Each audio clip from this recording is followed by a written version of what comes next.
Welcome to Frank's retirement home. What? Am I not live? All right. Welcome to Frank's retirement home. I am Ben Dizzle, joined by Dave here in chair number 1 and 2 with Deacon on the camera angle here. We are bringing you the Canes semifinals game. Number 5 seed Bodega Hive, led by Bro Taco, versus the number 6 seed Killer Kappas, led by Zam Pakuto. Rolling into the lobby fast in a hurry here. Bro Taco and the crew are banning out Ganesh and Giannis, getting answered by a Thor and Athena. Pretty typical bans here. Just to note that the solo for Bodega Hive, Bamba, did receive an account ban, so he will not be in this game. The Kroger man will be filling in his shoes over in the solo lane, having the Wolfie Pup in jungle, and Bertaco will be playing support, and then we see a Cuckoo Khan ban. So, Dave, what are you looking to see out of these teams in this hard-fought Canes playoff matchup? To be honest, just some scrapping. I love seeing just anybody pushing out their leads. And just banning, Thor, Athena, Cherno, all the global ults and semi-global ult. Kind of interested in what they plan on doing. While Bodega gets Ganesha. Ganesha's such a annoying and a really good god. So I do see why they do get the ban, and the Achilles pickup. Achilles is a good solo laner at the moment, pretty strong. I normally do like him. Does have a difficulty in clearing wave, but once you get him going, he's really tough to set him down. Yeah, definitely. I mean, Achilles is probably one of the top solos right now, as long as you are able to actually hit your abilities, which could be said for any god out there. Achilles, normally you want to go Bluestone to help, like you said, with that wave clearing pressure. He does lack in that category. A lot of times players will take the armor off in the fountain to get a little bit of extra power on that wave. But with the recent buffs to Warriors Axe and all that fun stuff, that's definitely been a plus to have on him. And all of his items, they're still good. I mean, Breastplate got a little bit of nerf here and there. There's nerfs, but still a really good Achilles pick for the top pick. Seeing the Cuckoo ban, that's been pretty prevalent in Kane and Walker's games. Just a bunch of free damage. No matter what you're doing, you're going to hit a tornado eventually. Same with the result. It's a big line ability, big secure. We do see the Charon pick going over to Kappas. In my opinion, it's based on team. In my opinion, he's probably a top 3 support right now. And it is Izanami. They're definitely going to look to have that early pressure in the duo lane. Nobody outclears an Izanami pretty much. Able to pull all 3 camps at the beginning. Stuff like that. Split push Queen. Going to see that answered by a Rama and a Ravana. So Rama, I know they played this last week. Had a lot of success on it. Ravana, he's a great pick in the jungle right now. Get out of jail free card about every 8 to 12 seconds with that back kick once you get your cooldowns going. But looking at this, Rama kind of matches Izzy with his astral arrows being able to hit the whole wave, but Izzy should still out clear that Rama. And Rama has a little bit better objective secure because he doesn't have to be right up in your face to do it like the Izzy. So we'll see what mids they're going to look to bring to the table to try and get some kind of secure, because neither team really has one right now. Yeah, I wouldn't blame them if they go for the mage now on the Killer Kappa side, but and they do. And they do. Thoth is, has that good secure with that, with its old final judgment. I mean, some pretty long range, kind of like the artillery. Doesn't really have to a lot of poke close there. A lot of people underrate his wall too. You throw out that wall, and everybody in their team's basics are going to hit harder through that. So throw it in front of an Izanami hitting a tower, things going to go down fast, as we see a Baba Yaga and a Thanatos respectively banned. So probably looking for Bodega to ban out another jungle here, which they do. The Awilix and the Kappas ban out 2 mages in Morgan Le Fay and Baba. So they want to try and answer this Thoth with some poke, because that Thoth, I mean, you can be hitting from pretty much 10 feet behind your wave. You can still hit the other team. They're going to grab a Nike here, which is a really, really good pick. Not a global alt like the ones that were banned, but big enough to where in a team fight, everybody gets affected. Everybody gets slowed. She gets that huge shield, can push people away, can silence them if she hits all three with the cleaves. Just a great overall pick here. We'll see how Bodega is going to answer with that. Yeah, and talking about the Nike with her old, just a nice way to kind of pressure down someone with her old when she uses it, gets the slow, or as well just a good escape with giving her that extra bit of shield while the enemy team is slowed. So just a good pick all around. And then she does have, I do believe, a better lane clear than the Achilles. So I would be interested in seeing that soul lane. Pretty excited to see that. Yeah, I kind of look here for the Achilles Nike matchup. I kind of look for Achilles to try and focus the Nike before the wave, because he can stun the Nike with the one, but also hit the whole wave. Nike's kind of has to focus all of her line abilities. And we see Ares and Scylla pick up. They played Ares with the Rama last week. Like I said, they had great success in that lane last week. We'll see if it carries over to this week. And Scylla, just your typical mage, big circles, big damage. Late game can just pretty much wipe out a team. It's definitely the secure they were looking for objectives to match the Thoth. Thoth can get Final Judgment off a little bit more quickly than the Scylla can. And then we're going to see an Amaterasu over on Kappas. And based on the trades here, it looks like we're going to have a Amaterasu jungle, which should be interesting to see. Yeah. Don't really get to see that kind of not meta or kind of what's the word, traditional jungles. Yeah, they don't let us do that down in Walker. Yeah, we get a slap on the wrist if we try. I mean, I get some weird picks that I'm allowed to do as solo, but that's just because I'm the captain. But we'll see how the Ama jungle. I mean, there is a build that I did see that got let out. I believe it was by Weekend. It was an Ama jungle build, and Weekend. If you're a Weekend follower or whatever, he's the gospel when it comes to builds. But he was saying that it makes Ama one of the top tier jungles at the moment. So maybe Swag's a little Weekend simp, and he's going to try it out. Hopefully, but I'm not a big Weekend enjoyer, so I do. I don't watch it. I just hear from people. So I am kind of skeptical about this Ama jungle, but I am excited to see it. Yeah, she has movement. She has healing. She has a big cone ult. You blink in with an Ama ult early game. People don't have beads. I mean, yeah. Depending on what you do after that. That CC immune ult would work wonders against that Ares ult. And if you look at it, just the two backliners don't have the CC immune ult. So I would want to see that Ares try to get their beads off cooldown. Definitely. I'm going to look at either the Ares to look for the beads, or even the Ravana hitting that third ability to room in place. Yeah, I mean, if you get scared, you pucker up enough, you're going to bead straight out of it. So hopefully Bodega talks. That's going to be their key to victory here, is letting Bro Taco know when and who uses their beads. And definitely the win part's a little bit more important there. But hopefully Taco doesn't just run up, try and ult everybody, and the whole team has beads. Alma has ult. Nike gets sucked in. She uses her ult, and then it's just death for Bodega after that.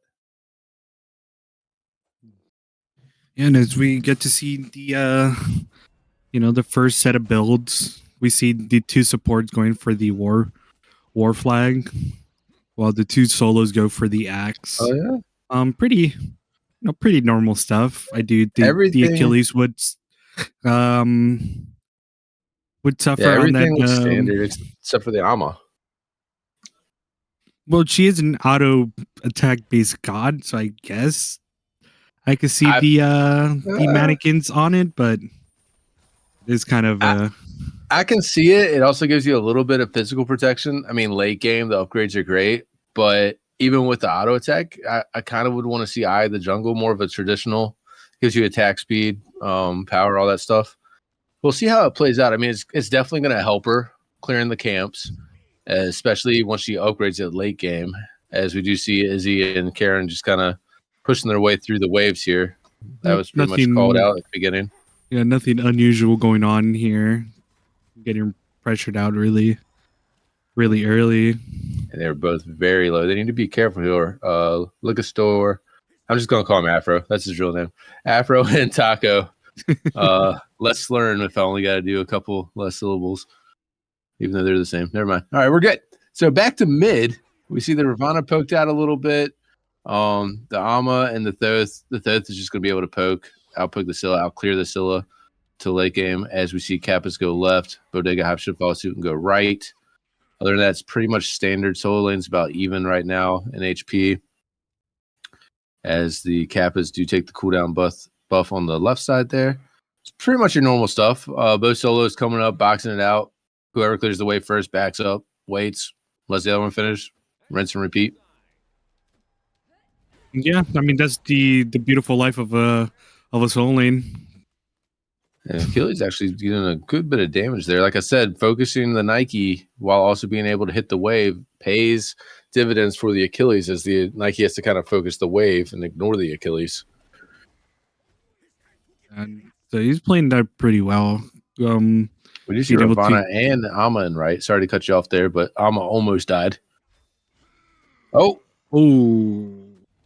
on for it.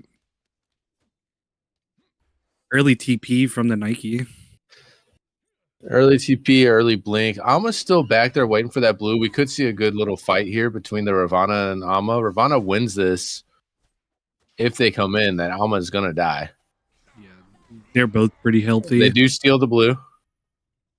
And they just good attempt. Back off. Good attempt to try to secure your own blue. I do respect swag right there on the Ama, sticking around, showing face. Sometimes that's enough to make the other team back off a little bit. But when you have that little HP, probably about 150 against two full health guys, they're not going to back off. So we see Nike go here, try and get the totem. She should get that easy because Achilles is back. So she'll get a little bit of mana for herself and the team. As Kappas on the other side clear the cooldown buff. Nobody's really looked at the Scorpion yet. And other than that, we're pretty much even right here. Just about 400, 500 gold separating the two teams in favor of Kappas. Nothing really, out of the ordinary. Nothing really is going on. You see the dual lane in the Kappa side getting that shield buff. Both teams taking it a little slow here. Down in Walker, by this time, we'd have about 6 or 7 kills. So and mainly all in the solo lane. Mainly all in the solo lane. So we're just chilling here for a little bit, let the game get underway. We're 4 minutes in, pretty even. 400 gold separates the two teams. Kappas are taking the right camps. We do see an Ares ult, followed up by a Karen ult. It did look like Beads was burned on, Beads on Izanami. So that's a good win for them. Good little trade. Oh, and we see a 3-man rotation over to the solo lane. Thoth coming all the way over there. Saw the Nike ult and the Ama ult onto the Achilles to shut down Kroger there early on. So that is our first blood going in the way of Jinx. And then we see Wolfie follow up on the duo side with a gank. So we're all even up still. Great counter rotation. Yeah, just acknowledging that the mid laner, the solo lane, and the jungle is in the solo side. And knowing that Izza doesn't have beads, that was an easy, quick target for them. I really do like that rotation from Wolfie Pup. Yeah, that was a great rotation, great route. We do see Izanami down a level to the Rama, but has Devos built while Rama only has T1 or T2. So a little bit of gold disparity there. She'll be able to stack that quick, fast, and hurry too. It is Izanami. But Yeah. she's got a little bit of a level. As we do see another invade attempt there by the Ama. As I was saying, the Izzy does have a little bit of a build lead, but at a disadvantage level-wise. So they should level out here. I mean, she's going to be able to clear purple by herself. She's going to be able to clear waves, go over and get the gold camps, the shields, just faster than the Rama early. Yeah, and the Amaterasu being able to get that purple buff from the Rama, denying them of some sort of XP there was great. Kind of helps the Izanami try to. Now Ama's on the red. Oh yeah.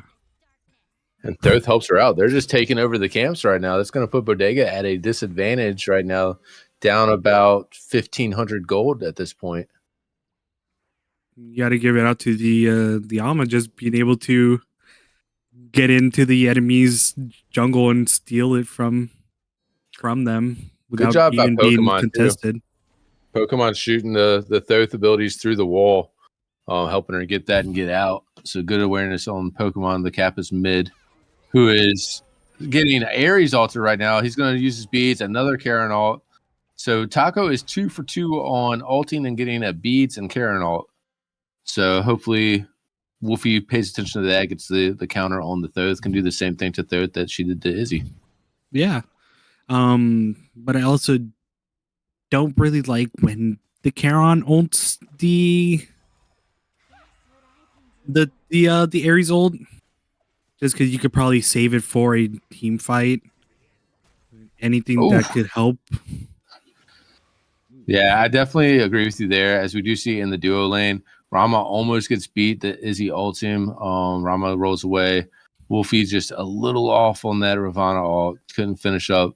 As you were saying with the Karen ult, I'd rather the Karen see him get sucked in by the Ares and just use his dash. If he doesn't get hit with the chains, at least use his dash to everybody, or use his silence when he gets pulled in. Save that ult for a bigger battle rather than just get out. Especially that last one. It was just Taco up there. You weren't going to get hit by anything else.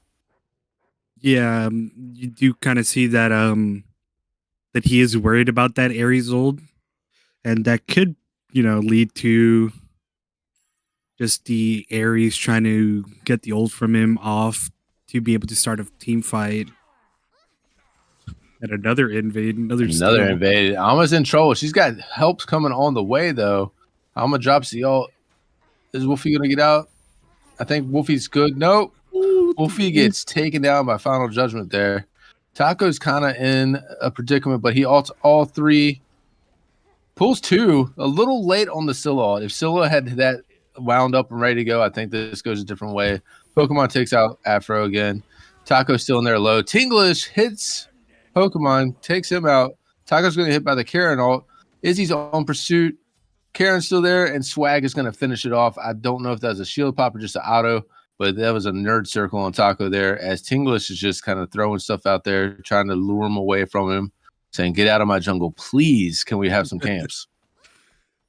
Yeah, how we were saying about that Karen ult earlier. You see that he gets pulled in by the Ares, and a whole bunch of ults came in. If he would have saved it for that kind of fight and be able to use it earlier. You see Afro running down. He goes in the air. Does he see her? Does he see her? He sees her and he hits her. Zampukudo is out of the action right now, but at the cost of his T1 tower. That's quite unfortunate, but at least he hits the snipes. He does get a little bit of gold, as we see about a 3K, about 3,300 gold advantage in the way of Kappas. And I feel like that's all because of Swag.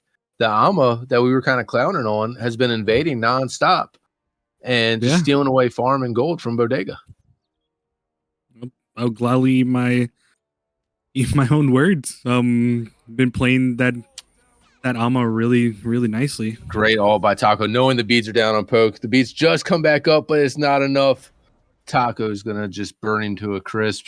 Pokemon is out of the battle as well, giving Tinglish a little bit of time to hopefully get a little bit of a level lead here, as they are even. Then looking at the builds, or actually we have more action over here. Wolfie going in on the Nike, gets pushed back, backflips, and we're back to just chilling, waiting on Swag, who's doing a counter rotation. But Kroger backs. It's just Wolfie here. Wolfie's got to be careful. Alma dashes in, misses the dash. Nike hops in. We've got a TP Achilles coming in, though. With a stun. Hits it. He's in execute range. Does he have it? He's got it. And we see the Almas use her ult to try and get out. And the dash, she should be good. So a weird series of events in solo. We saw a failed gank, another failed gank, and then a TP on the retreat confirms the kill. Yeah. Kind of love those kind of not invades, but ganks where you might lose it just to be able to get back with the TP to secure kill. Yeah, and we see Bodega go up to that blue buff. This game is nonstop invades. Like, I would be tilted if I was on either team. Well, I don't get tilted. I'd be annoyed if I was on either team if every time I'm going to my buff, it's gone. But it feels like both teams are just trading buffs. It's like Bodega has the north side of the jungle and Kappas has the south side at this point. Yeah, and the gold disparity is not even that much. No, that's what I'm saying. It feels like they've literally just flipped them. Like, hey, you take yours, or we'll take yours. Oh, okay, we'll take yours too. You'll take mine, yeah. As Bodega is grouping on the Stygian Beacon, first one of the game. Pokemon's up at the green buff. Swag's going to the green buff. Bodega should get this without a fight. I also don't notice. I've noticed this in a lot of Walker games too. People don't give a shit about the Stygian until it's like, oh wait, this is the one that unleashes the Titans. Nobody really pays attention to the little small buff that it gives you. A little bit of XP and stuff like that. They're just like, it's cool. We don't need it unless it's to get your Titan out. Then people are like, oh shit, get on it. Yeah. Normally, what I've seen is like, we normally don't care about the first beacon that comes out. Mm-hmm. Maybe give that up if you see multiple people rotate into it. Just like, it's not worth being able to rotate over for this. But like for the rest of them, I do see, even beacon fights going on. Oh yeah. Especially that third one. Yeah. That third one, everybody wants it. They feel like it makes their Titan stronger or some shit. I don't know. But usually that second or third one also, you see the pool or the look to gold.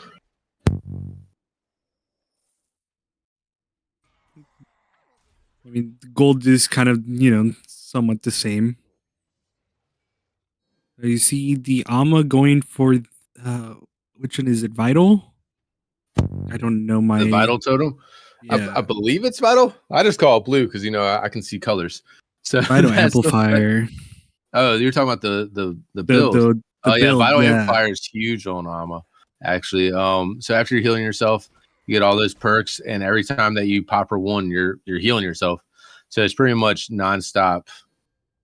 Nonstop heals, nonstop movement speed, nonstop attack speed, all that good stuff that it gives you. As you see another skirmish over a blue buff. I'm just going to try and pull it into the tower here. Should be able to confirm that easily. Ravana's in a tough spot, though. We've got Pokemon and Chimkana coming over. They see him. He gets hit by one of them. He should be all right. As we see Taco soloing these oracles over here. He might be here until about the 27-minute mark at this point. Hopefully somebody comes and helps this man. Oh, he did it. I don't know if it was like a visual bug, but it seemed like he threw out his flames back away from the from the oracles. He just wanted them lightly fried, not totally crispy. That's what it was. But looking at these builds, as Kappas does get the first objective here, they get a pyro with Swag picking up the bomb. As Ting hits a nice little crush. That's the thing with Scylla. You get hit by any sort of ability, just loses your health. Oh, does he do it? Does he go in? Does he? Nope. Oh. Womp womp. But yeah, look at these builds. We've got the Nike going for a first item upgraded Jotuns, which is a little odd of that power and cooldown though. Bodega's pulling this Gold Fury. Blink in on Swag with the ult from Taco. Taco with the kill Man, it's 2-1-2. As Bodega never dropped the Gold Fury, they might get it here. Karen's here. Karen doesn't drop his ult. Thoth doesn't drop his ult from way back. He couldn't hit anyway. But I think maybe the Karen ult could have been used there, perhaps. But Bodega answers the Pyro taken with a Gold Fury of their own. And that is going to take us to a whopping 700-ish gold differential. Yeah. I guess you could have sent that Karen ult, but as you saw there, the Scylla was ulting it for the secure. So it would have been, a disadvantage for that Karen to be able to seal it from that Scylla. Yeah. Yeah. So it was just, you guys got pyro. If I'm on guys like that, like if I'm on Giannis or something, I'll throw that shit over there. Like whatever. It's a 50-50 shot, Yeah. But those was like super far. I don't think the last judgment would have had hit. And Karen doesn't really have that much damage onto that ult. The swag dashes in on Fro here. The mannequins is paying off. They're about even. Wolfie comes in, gets the ult out of Ama. I think Wolfie might be in more trouble than Ama right here. Up, down, and Wolfie is getting taken down by Zampicudo. I respect the up, down. I feel like they felt like they did it before the Ama dashed, but they just came down to their death right there. So unfortunately, we do see a Karen ult, which was dropped in that previous fight, all the way over here in the right lane now. So close to hitting that Nike. The Achilles. You got high tide in the solo lane right now. So we are 1-1 on Stygian counts, 1-1 on objective counts. Kappas have 1 pyro. The Bodega has 1 gold. Those with the mag eyes. You see that? I do see. We've got some weird stuff going up here up in Canes. As we do see a 4-man rotation to solo. Kroger is clinching and running right now. They're just going to back off. I mean, that's a good tower for them to take. It's on the side of fire. It was low HP. They're probably trying to set up maybe for a 20-ish minute fire dance. At least ward it up. So they also get the mid tower with the split push and Izzy. And we also have the split push and Rama. So action in all 3 lanes right now. Yeah, that's kind of like the ADC mentality, like, oh, no one's around me. Let me just push down this tower. Taco and team get a little caught out here. They should be fine. They don't have a tower to fall back to, but they do run far enough away.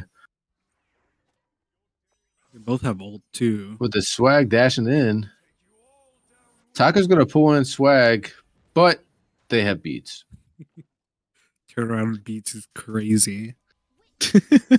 Just staring him down like you thought. Letting them know I'm gonna beat this. Kappas are going for their second pyro here. Taco's here. Not much he can do. Wolfie's in the back. I don't know if they ult in here. Oh, we do get a blink Achilles though. The Karen ult. And Killer Kappas get the pyro, but Kroger Man is going to take out swag. I believe that was an execute. Not too positive. So? I can't even tell if that was another execute. I can't tell. We got these damn mountains in the way. No, it is. The he still has ult up. Oh, so it there it goes. Been, yeah. Ult is on cooldown now. So double execute for Kroger. Huge play from him, taking him to 3-1-0, and also chipping away at the Kappas gold right now. They've pulled out to almost a 2,000 lead, 2,100-ish. We get a blink Wolfie. Back kicks the Izzy ult. They are not silenced. They still have abilities up. Ting dashes in, throws a crush, misses. Nike leaps away, and that is all the excitement I can give you right now. Look like they're going to be going for that Oni's Furies, be able to give them Nike's here pressure. Over the wall. They are trying to shred it fast. They do have a Rama. They've got a Scylla confirm. Not an ult, but a crush at least. And Bodega Hive gets the Oni Fury, which is going to be huge for them, pushing up these waves a little bit. We do have a pause. So we can take a breath right now, look it over. About a 1,200 gold lead to Kappas. They have 2 pyros. Bodega Hive has 2 gold furies, the latest being the Oni Fury. So, yeah, 1,200 gold difference, but the XP is actually in favor of Bodega, just ever so slightly. They're about almost 1,300 gold short, but 1,300 XP over. So it kind of evens it out to a fair game. Yeah, it's been a close game since the beginning. So do you get excited to see how this goes on?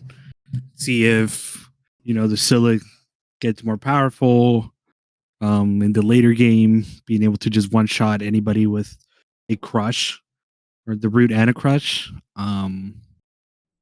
While the Alma does her own thing and be able to seal more camps from Bodega. And we are back at action right now. The Pokemon on the Thoth for Kappas is at a slight disadvantage due to his build, damage-wise.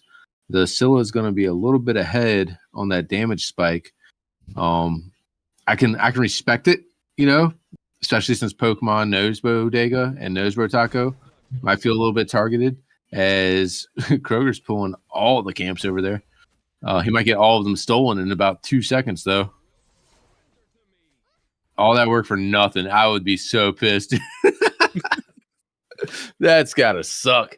But anyways, back to Pokemon. I can respect the Magi's and the Beats. Might feel a little bit targeted getting the Aries Alts and stuff like that. Plus the Achilles can stun you. Scylla, the Sikkim Roots, the Ravana hitting you. I mean, there's a lot of shit that can hold you still. And as a Thoth, if you're still, you're pretty much dead. Especially if you don't have that dash up. Yeah, so having Magi's is good. There's another blink getting that Magi's. So he still has beads up. Taco's got to pay attention to that. But just as I said that he might get targeted, we get a blink air result on a lone Thoth for no reason at all. Just except to pull a bubble. Out. Yeah. Yep. But if I'm Taco, if I see him with the bubble, I'm yelling at the rest of my teammates, hey, hit your CC for the love of God. Like, please pop this dude's bubble. Because then there's a 50-50 chance if he has beats or not. The bubble, you know what you're getting yourself into. And as a support, you always want to just randomly pop their bubble, but with like an Aries. Huge stun. Oh no, Kroger! No. Kroger misses the execute. They should still. Wolfie, you went the wrong way. Oh man, that is unfortunate. That swag should have been dead. Kroger misses the XE. Wolfie jumps over the wrong wall. Swag lives, and here we see it. Ladies and gentlemen, it's the Stygian Beacon battle. This is the third one, the one we called for. Everybody's just throwing everything. We have a huge Aries Alt. Magi's popped again. Scylla hits the Karen with the ult. We still have a fight going on over here. Karen's still there. Nike just pushing people out of the way, bullying them. Taco needs to be careful. His team has left him. Kappas is going to get this Stygian easy with the blood of Taco as well. As Jinx takes him down, they're still looking a little bit. Bodega has to be super careful. The only healthy person they have right there is Afro and the Rama. They're going to go straight over to this Pyro as well. Their third straight Pyro in this game. That'll give them 3 bombs if they get this. They can just run down the lane at this point. They don't even need fire to take them. Yeah. It does seem like they're going to go for the fire. Maybe drop all 3 bombs for fire confirmed? I mean, worth if you get it. They are going to start fire. We've got Kroger coming up on the right side. We've got Ting on the left side. Neither one. Well, Kroger has ult.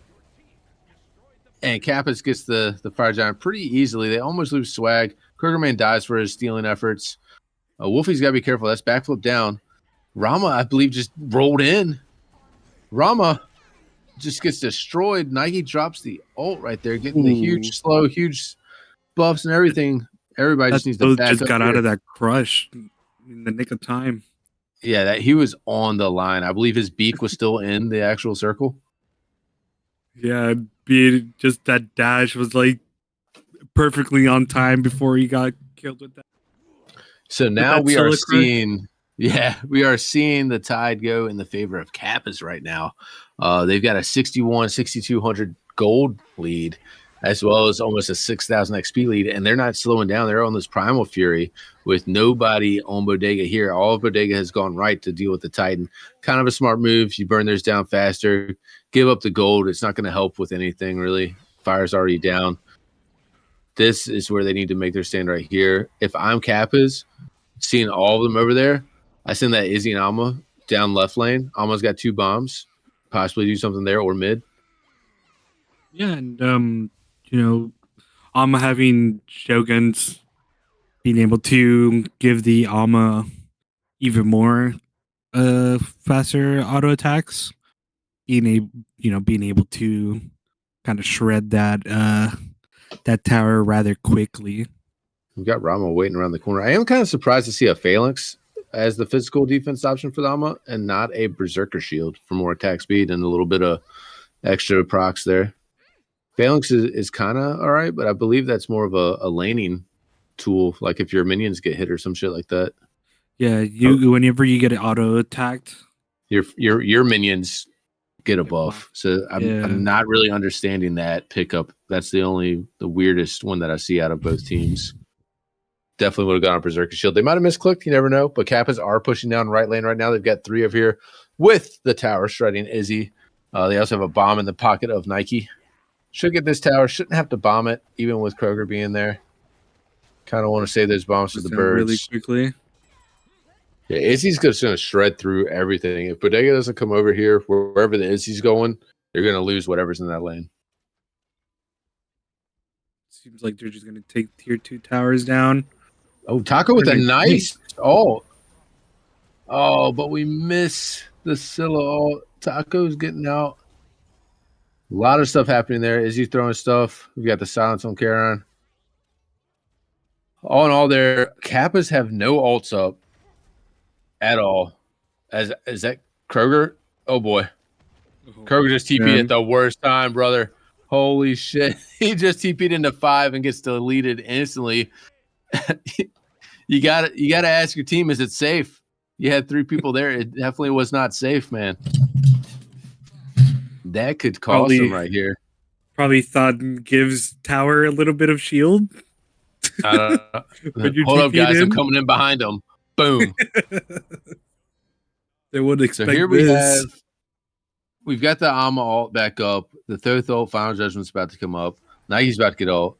We've got Wolfie Pup's got hers, and Fro has his. His is more of a get out of jail free. It's not going to do anything. We see the Nike pop ulted.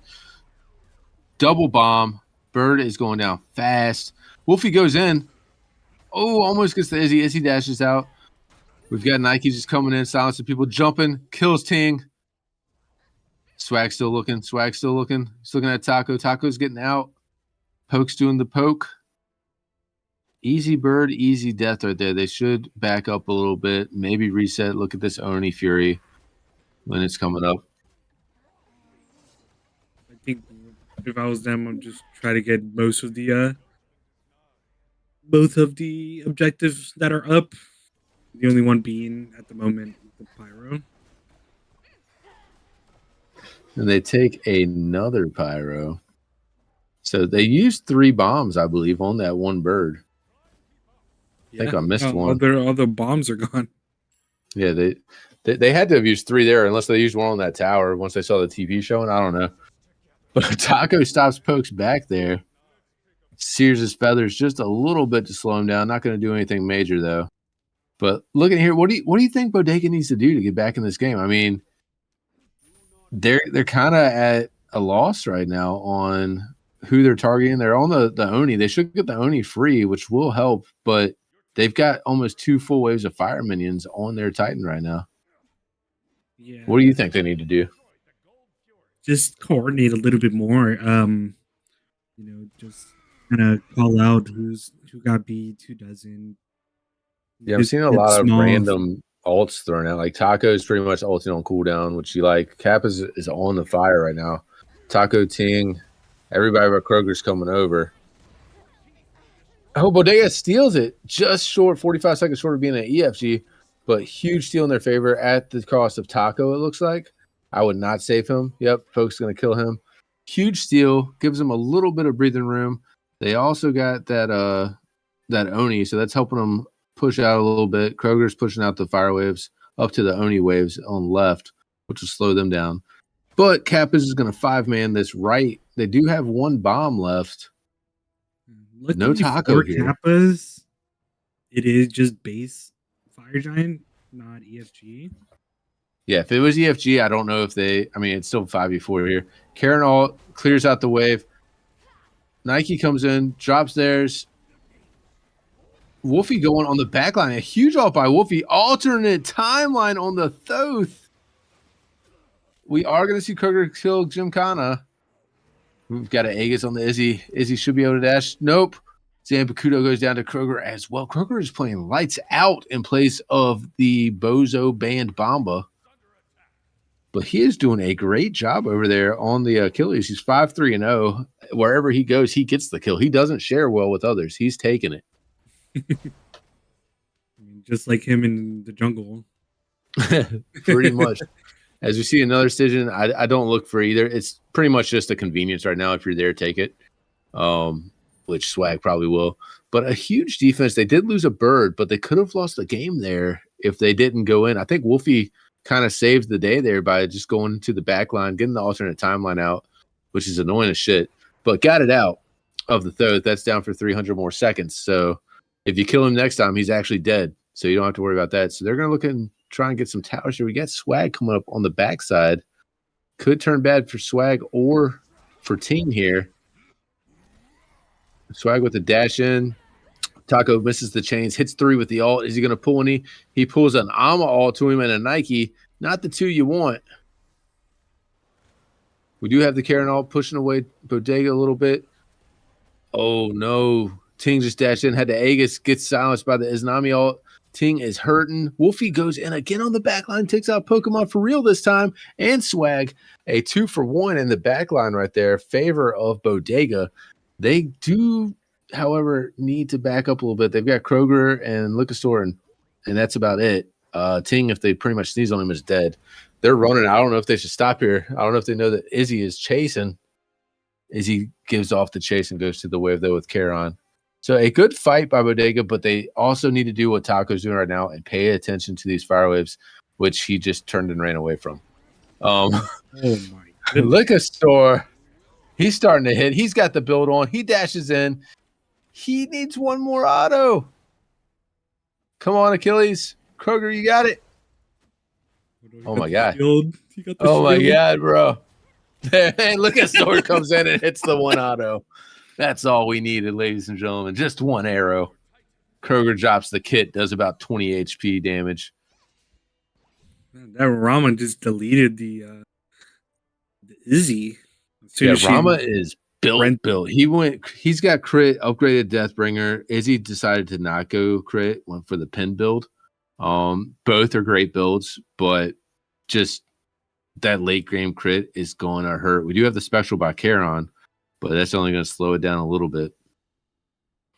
But all in all, Bodega Hive being able to, bring it back a little, slightly, being able to, push them out of their Phoenix line, is pretty good. Swapping objectives again. This time it goes a different way. Bodega gets the pyro, Kappas gets the gold. But yeah, like you can be sucking for the whole game, right? You only hit 20 once, and they're down, 6K, 6,400 gold, but you only hit level 20 once. Once you get that level 20, you upgrade your starters, you're back into it. You just try to farm up, defend what you can, finish your builds. Pretty even game right now. And if you're looking at Kappas, they are warding like crazy. Everybody with Nike has 3 wards in their pocket. Well, Pokemon just used 1, so I'm a liar. But everybody warding on that team. Same on Bodega. I mean, Wolfie doesn't have any in the pocket right now, but we're going to see a little dance around here. We are going to lose the left Phoenix again due to Swag on the Ama. Might be going to this right Phoenix. Ting is there to kind of defend it, hopefully, just in time. Swag dashes out. I think the team called out that the Dega boys were heading over. Kroger might be in trouble here, though. He's got 3-4 coming in on him. Ults away. It's not enough. He's just going to take it. He knew what happened. He said, well, boys, this is the moment. I knew I fucked up. Swag's going to get an early start on this Phoenix. Take some shots here. But that shield on Alma plus the healing, it pulls Bodega away from fire to look at the Alma while the rest of Kappas starts it up. It's going to be a free EFG. Let's see if Wolfie could be able to steal it. Wolfie gets hit by the... Oh, that was so close. Wolfie just misses. And Wolfie's in trouble. We've got a crush missing. Hits right dead center between everybody. Doesn't pop on anyone, though. This might be it for Bodega at this point. That was a really good call. Yeah. From by Kappas. Swag. Whoever did that, if it was Swag or if it was just Swag just doing Swag things, whatever the hell he wants, hey, guys, I'm doing this. But for all of Bodega to just turn away from 4 players at Fire Giant to go after one that took 2 Phoenixes that were like 100 HP each, I think that was a little boneheaded. But great call on the Kappas.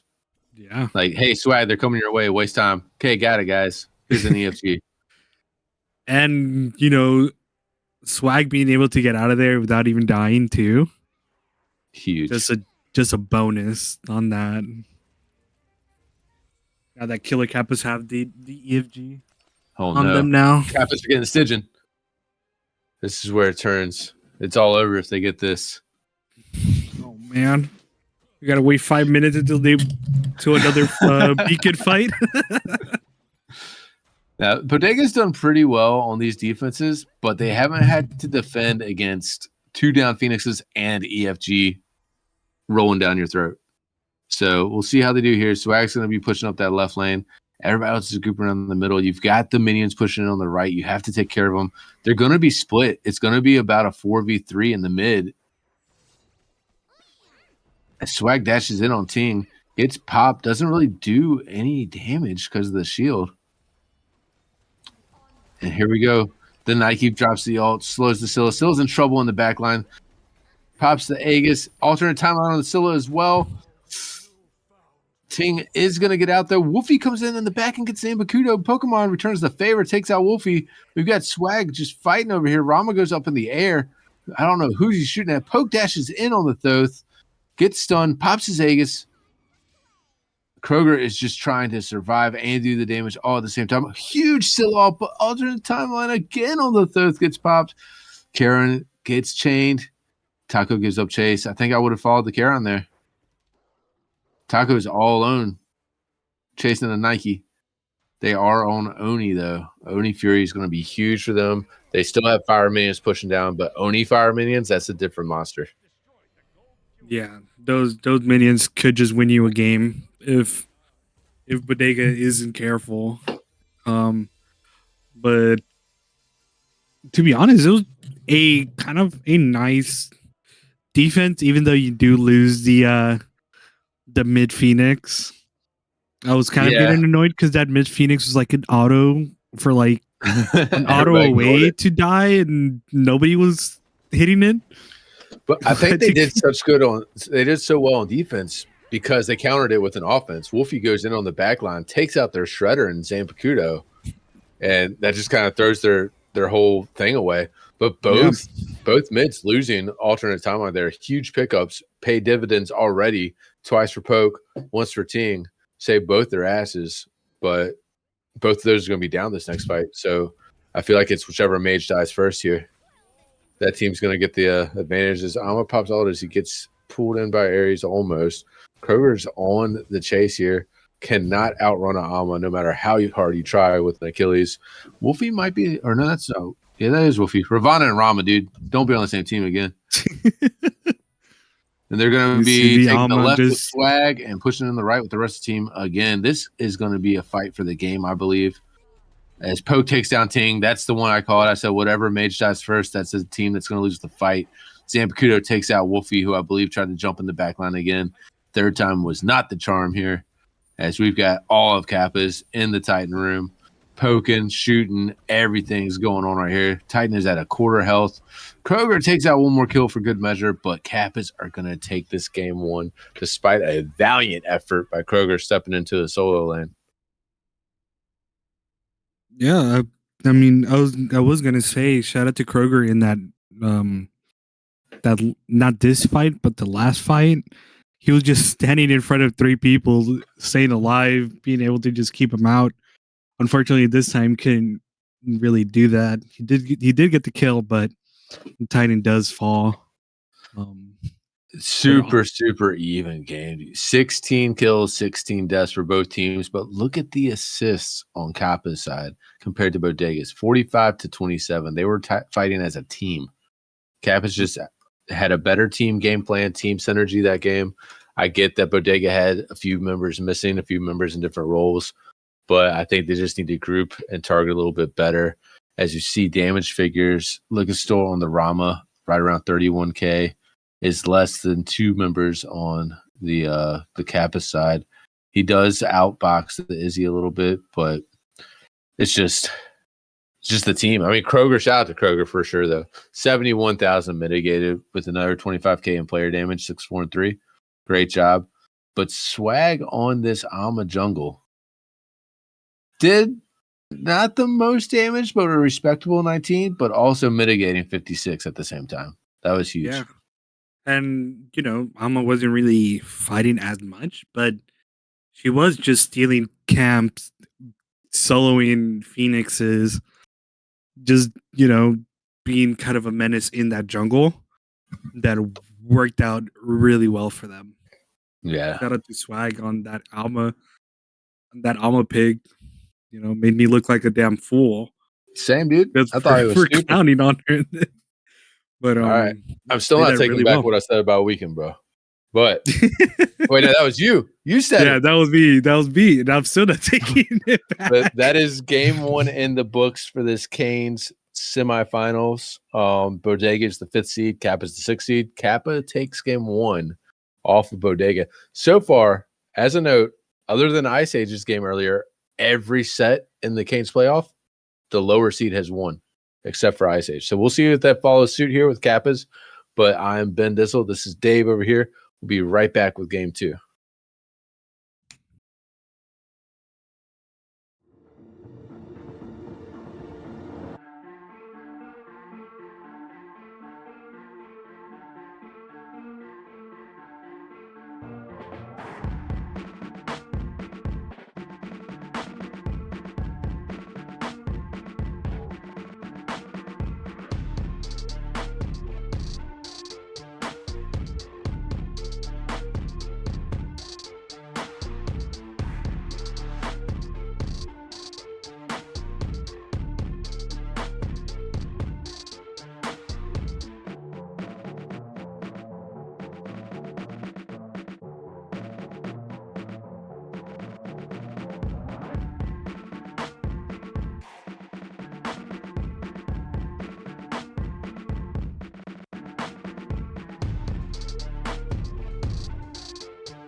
Welcome back to the best of 3 semifinals game set against, or between rather, Bodega Hive and Killer Kappas. Killer Kappas took a game 1, super close game, 16 kills to 16 kills. Just a really good all-around game. We did have some lobby issues going into game 2. We will not be able to show you picks and bans. We will also not be able to show you like the first 2 to 3 minutes ish of the game. Weird shit, high res at the cause of this, not us. We are here to just tell you what's going on. So, picks on Bodega Hive. We do have Wolfie Pup getting the Thanatos. Lickisto is going to be playing the Danza Burrow. Bertaco is bringing out the Aphrodite in support. Last time I saw this man on Afro, it was in the solo, and he went like 0-9 in the first 10 minutes. It was last season, I believe. Kroger Man taking the Nike away from Jinx on the other side. So Kroger's going to be on Nike, and Ting, the Cuckoo Con, made it through. One of Ting's best and most comfortable guys to play on. He's going to get the Cuckoo.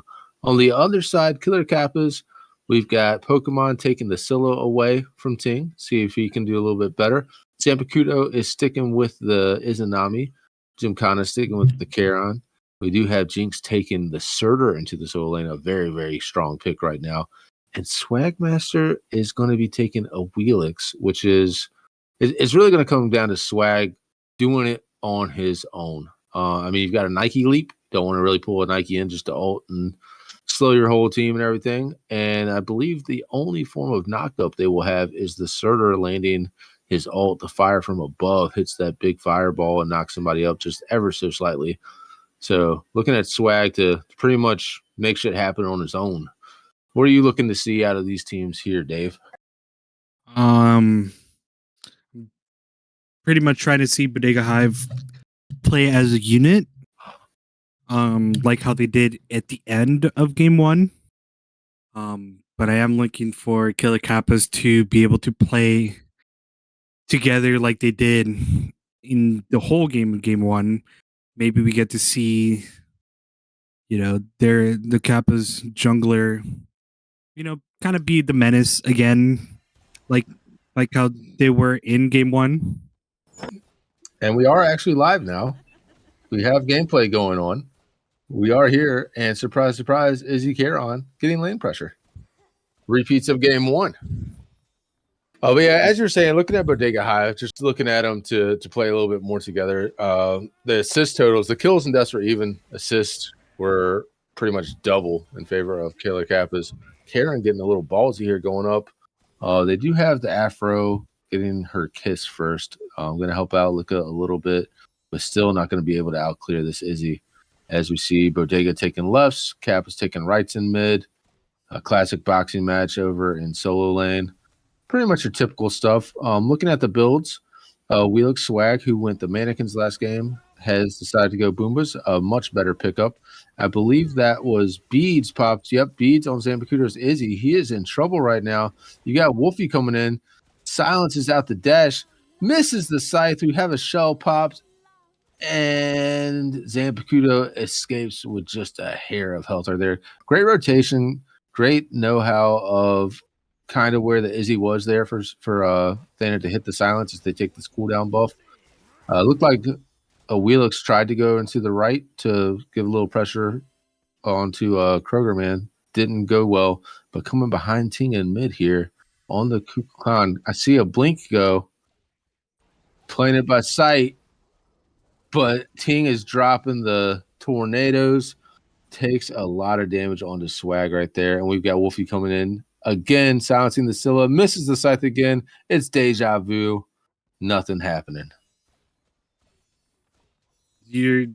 Thanatos is really relying on hitting that scythe.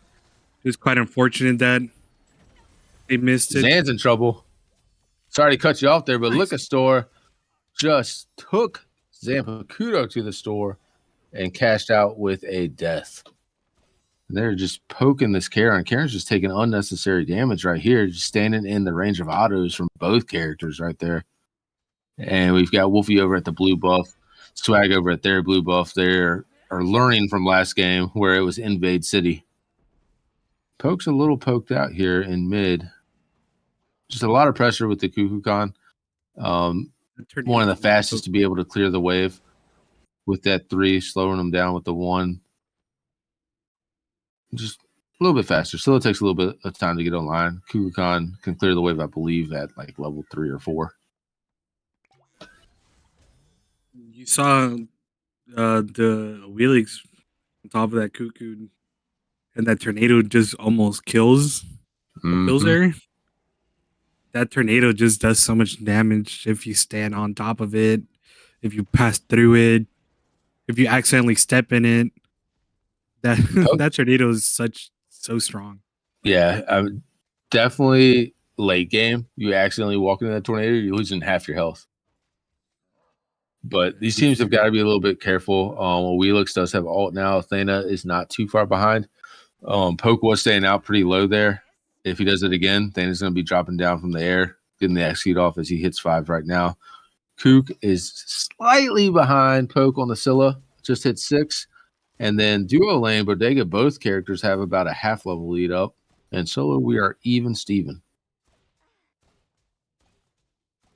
And looking at the builds, we see Karen going to Warflag again.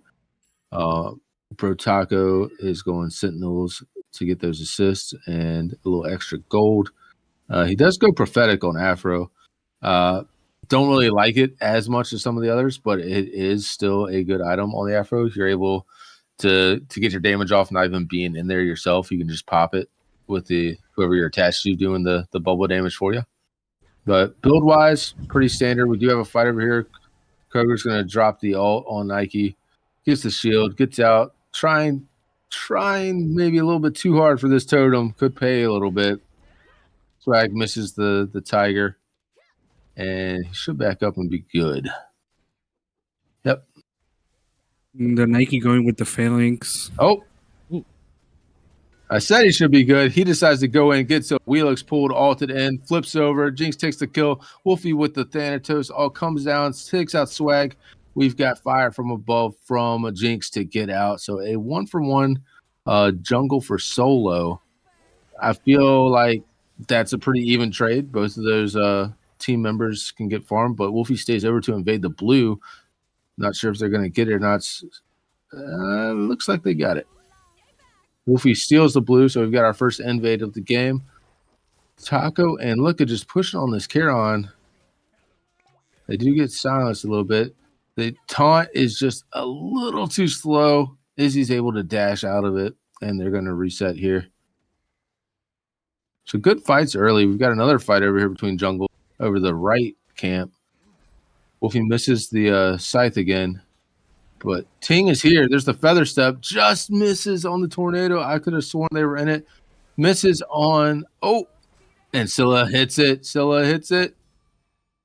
And another thing from game 1, we saw a few late crushes getting popped. If Scylla Pokemon pops that crush instantly, I think Thana was in it and would have died. So a dropped opportunity there. A Wheelix and Thana both probably should have been dead there. They both get out and are able to reset and go about their day. Yeah.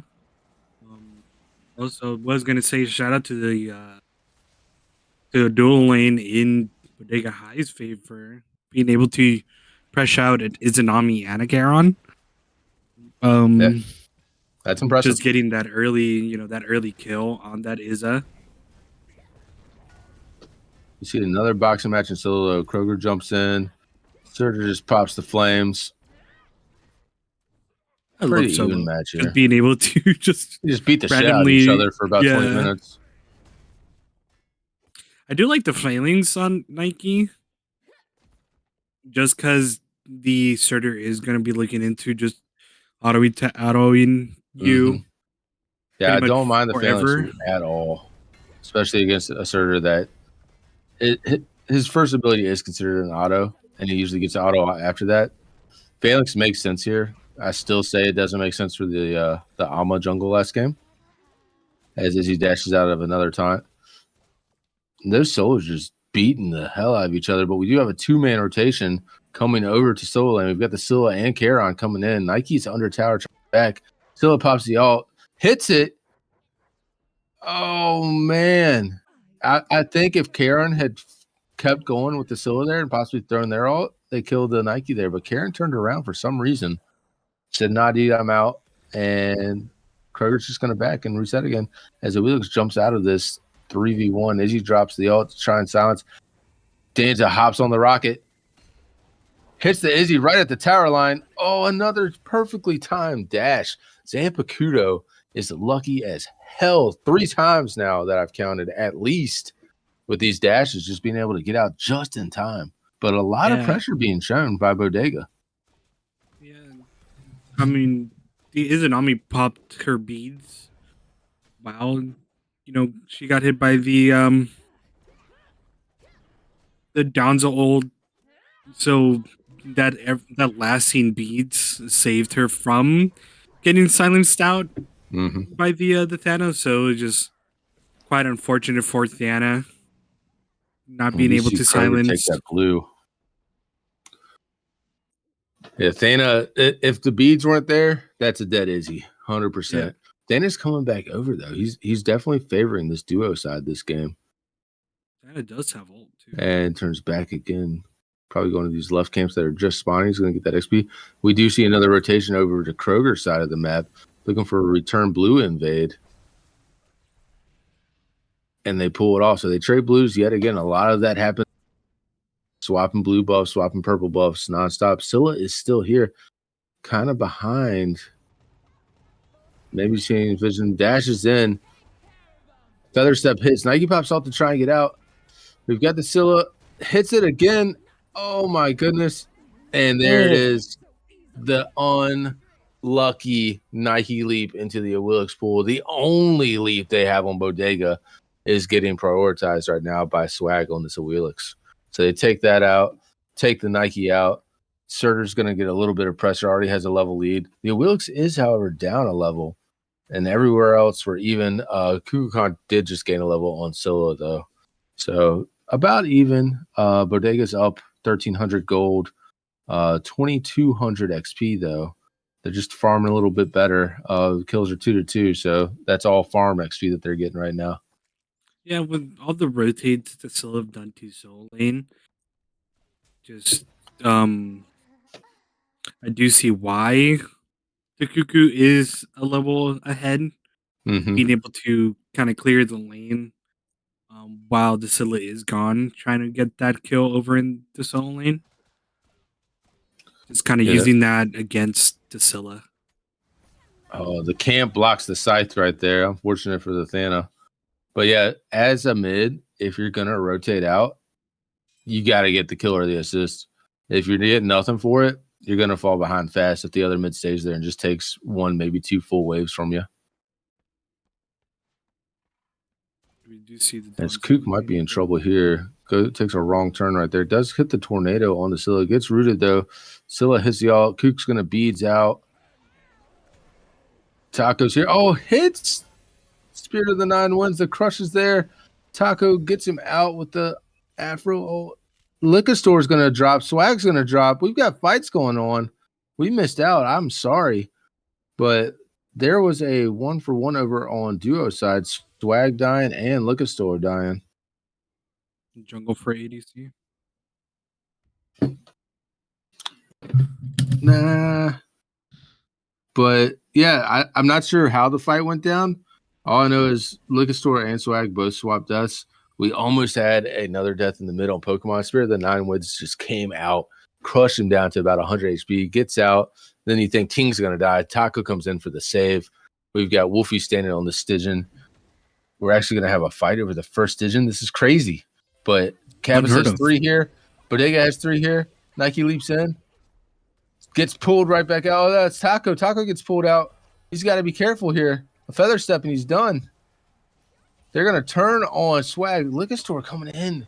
It's taking out Swag there. And Bodega's going to take this. Oh, Wolfie goes in. Oh, just misses. I was like, what in the hell was that? I just saw the Afro stem going straight up in the air. But Bodega takes the first beacon. They are all going over to this Gold Fury right now. Jinx is like, I'm good, guys. I'm just going to steal the blue, push this tower, whatever.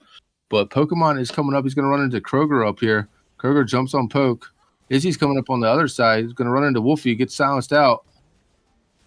The taunt misses, but the... Oof. Oh!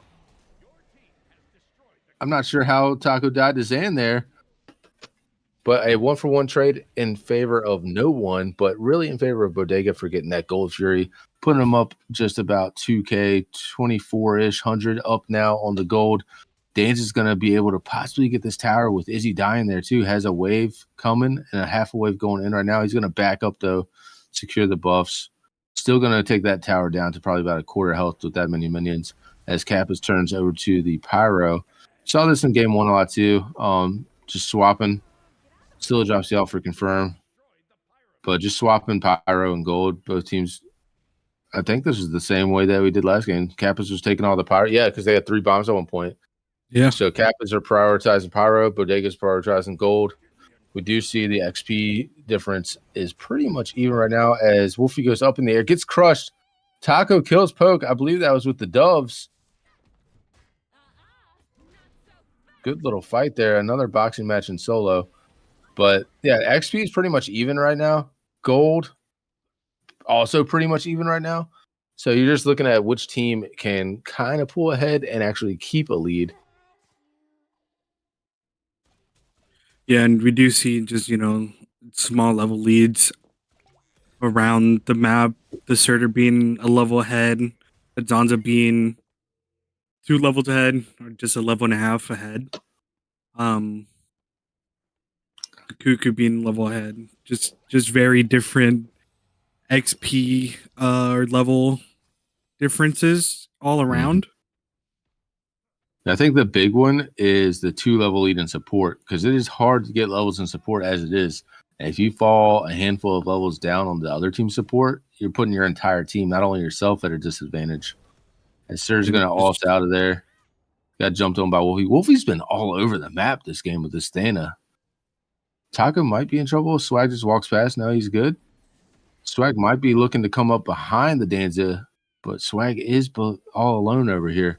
Going in a 2v1 might not be the smartest idea. And he's just going to back on up to the Izzy. And then just the support level differences, it just has to go out to that that one kill that the Afro got over on someone. I forgot who she got the kill on. It was on San Pacudo, I believe. Easy. No, it was Swag. Taco got the kill on Swag. They're going to go in here, take down this tower. Wolfie comes in from above, gets silenced instantly by the ult. Karen with a huge ult, taking out Wolfie. Bodega's in trouble right here. Looks like Taco is going to pop the shell, trying to get out. Gets knocked up, killed by Swag. Liquor Store tried to get out, turning into a little leaf, trying to fool the people. Does bait out the Scylla ult, which misses. Gets taken out. Ting's here. Ting picks up a double kill. That was huge by Ting, and he's not done. He's not done. He's got the tornado ticket on Karen. Karen is fast, hits him with the slow. They are on the chase right now. We've got the blink Nike taking out Gymkhana. So we've got a 3-2. What could have been disastrous for Bodega Hive. They turn it to their favor, getting one more kill than Kappas and taking some camps away from them. Huge blink. Did not expect the blink Nike. Not going to lie. I think it went on downhill when that Cuckoo just get that triple hit on the Spirit of Nine Winds. Yeah, he just deleted 2 of them. Yeah. And I think it was like at the very last of that ult. That was really just the fight changer on that. Yeah, Ting came in huge right there. And then shout out Bodega to Nike. Nike with the blink and getting that last kill and pretty much saving Ting's life. Bodega is going to look at this Oni Fury, but Kappa are saying, hold on, we're not just going to give it up for free this time. They're not dropping it. They're staying on it. You got the dance in the back hitting it still. And Bodega's going to get this Spirit of the Nine Winds drop to secure. Do we see the fight? Bodega should back up here. You would look to see Kappa get on the Stygian, which I believe they are. Yep. Kappas take the Stygian beacon. Not an even trade whatsoever, but at least they're getting something out of nothing. And yet again, they go straight to Pyro, try and swap these objectives like they have been both games so far. They should get this one with no contest. Afro's there. He's not really going to do anything. Wolfie does drop in, though. Scylla drops the ult, misses. Gymkhana is going to take out Wolfie. Wolfie just dropped in, unfortunately, just a second too late, and just gets blown up. The whole team turns on her. Not a good time. Kappas get the bomb. They've got 2 now. It's kind of a repeat of game 1. At one point, they had 3. They took out a Phoenix pretty easily. Taco hits the kiss on Charon. He's going to back up. They're looking at this tower. They take out the mid T1. Nike pushing them back, and both teams should take a reset here. I'm sure they both have some gold to spend. Yeah. It was quite unfortunate for that Thana landing and immediately getting feared by that Charon ult just to get blown up right after. Yeah, just bad timing right there. Yeah. But also just shout out to the Kappas just being able to objective trade once again. Danza needs to be careful. He's got 2 coming in on him. He turns into the leaf. You're not fooling the Awilix, but misses the knockup opportunity. So right now, Bodega has a slight advantage. They are up maybe 200 gold, if that. XP-wise, they're up maybe 300 to 500. It's 554 right now. I'm seeing 420 now. So super even game, just like game 1. It was around maybe 5 to 10 minutes from this mark, game 1. Kappas just started pulling away XP and gold-wise. So do you think, Dave, that we're going to have a repeat where Kappas turn it out? Or do you think Bodega's going to get their shit together and just kind of turn the tide of this set and tie it up? By playoff wise, I do want to see Bodega, kind of get it together, and just be able to work as a unit. Get send this game to a game 3, just to make it a little bit exciting. But Agreed. If Kappas, play their level differences in like the solo lane. Yeah, not really a lot of starters scary right now. Yeah. And then just getting the arc mages being able to do more damage with the segment, being able to move a little bit more faster with that breastplate of regrowth. He is going to be hurting. He is going to hurt quite a bit. Bodega has turned around from game 1. I believe they are fighting and grouping a little bit better. Just a note, Taco was up 2 levels in support, and now he's down 1. So not sure what Taco's been doing, missing out on a lot of farm apparently, as opposed to the Charon. But you look at the levels, you got a level 20 Surtur. He should just be running at people at this point. You also have a level 19 Danza who could pretty much shred any objective you put in front of him. As Charon throws the ult, Taco on the Aphrodite dropping the doves, trying to get out. Ting hits the tornadoes. Taco's going to get pulled back in. Spirit of the 9 Winds comes out, misses the mark this time. Taco goes down by the huge monster of Jinx on the level 20 Surtur. Like I was saying, just run people down with that god right now. And they're going to get a free kill on the support there. That's going to put Taco, who just caught back up to the Surtur or to the Charon in levels, probably down another one by the time he gets any more farm. And Kappas aren't done. Zampicudo drops the ult for the silence on the Nike. Surtur running at the Danza in the back, but he's going to get poked out enough to have to go up into the air and just trying to get out. Danza hops on the rocket to get out. Ting might be in a predicament here. He does have the Nike. He just dashed in. That I don't know about that one. Zampicudo with a. I don't know if they didn't know if there was 2 or 3 people there. Maybe he thought it was just Ting, but that dash cost him his life right there. Just a bad go for Kappas right there. Taking something they won into something that they lose, plus a Gold Fury. Yeah, just getting that Izzy out. Drop, kind of keeping her at bay. She's only level 17. 3 bombs again. Could be a repeat, but Bodega's here. Kisses, doves, spreading all the love, but Kappas take the Pyromancer. Spirit of the 9 Winds coming out late, not hitting anything there. Bodega going to go to the Stygian. So we have a repeat of game 1. Kappas with 3 bombs. We saw what they were able to do with them. We'll see if they do it as fast this game. I mean, they've still got a T1 to get through with another blink Nike into the back line there. Dana comes in, hits the silence and the scythe on poke. But Jinx comes out of nowhere, just takes out Wolfie. We got a huge strike for the Stygian here. Surtur's up in the air, balls of fire dropping down, looking at the back line. Comes down. We've got Nike just trying to peel as much as they can. Ting throwing out tornadoes, slows. Thought that hit the wheels. It did not. Bodega's going to go back to the Stygian. Karen's going to scoot his way out. Kroger's just going to try and push people back. And Bodega will get the Stygian beacon. A lot of stuff happening right there for not a lot of reward. We had, 2 kills? One for one. Did the Scylla die? No.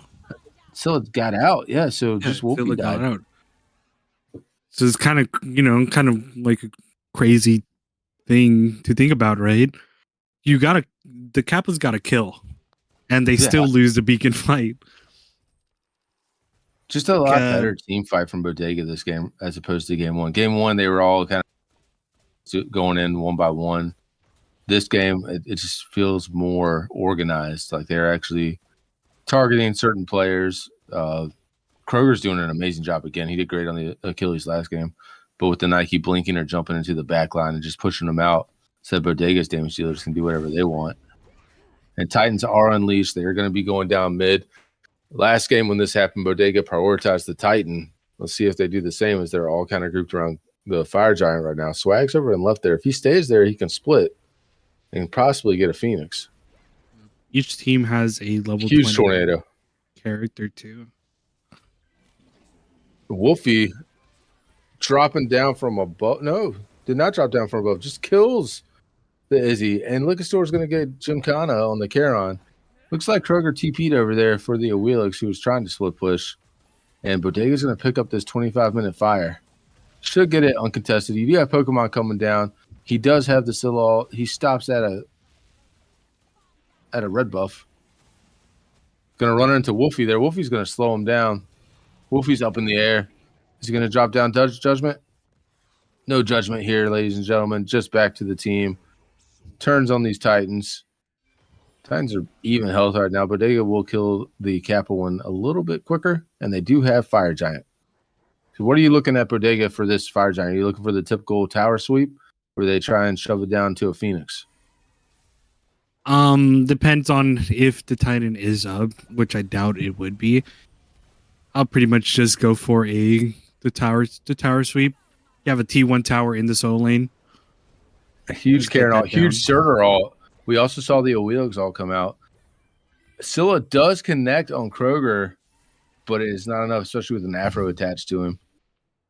So we get a T2 tower in mid taken from the Kappas by Bodega. Bodega falls back to heal up. Not much on the map right now. You've got a Primal coming up in Pyro. If it's any indication as it's been, Bodega will go to Primal and Kappas will go to Pyro. But we will see. But we are seeing a huge, I wouldn't say huge. We're seeing, as compared to game one, a huge turnaround from Bodega as they are up about 4,500 gold and XP at the moment. And just trying to pull away with this lead that they've got now. Yeah, that's how you want to be playing. Being able to push your lead down the enemy's throat. Definitely. Once you get it, you just got to keep it going. As we see Kappas try and get to the Pyro. It's like I'm a fortune teller on this set. They're going to back up. We've got Zans just kind of standing around, pokes in mid. We've got a split push from Bodega. Well, not really a split push. We got 3 people over in right lane just shoving down this T1 and right. Finally get that down. Swag's going to come try to slow him down for this T2 push. He's not going to be enough if they keep going. He's going to need some help. We do see Charon coming up, possibly behind him. He does not have all. He should have all in about 10 seconds or so. He gets taunted, tornadoed, and that's what it does. His health is pretty much gone. He has a quarter of health. But here comes the big bad Surtur coming in.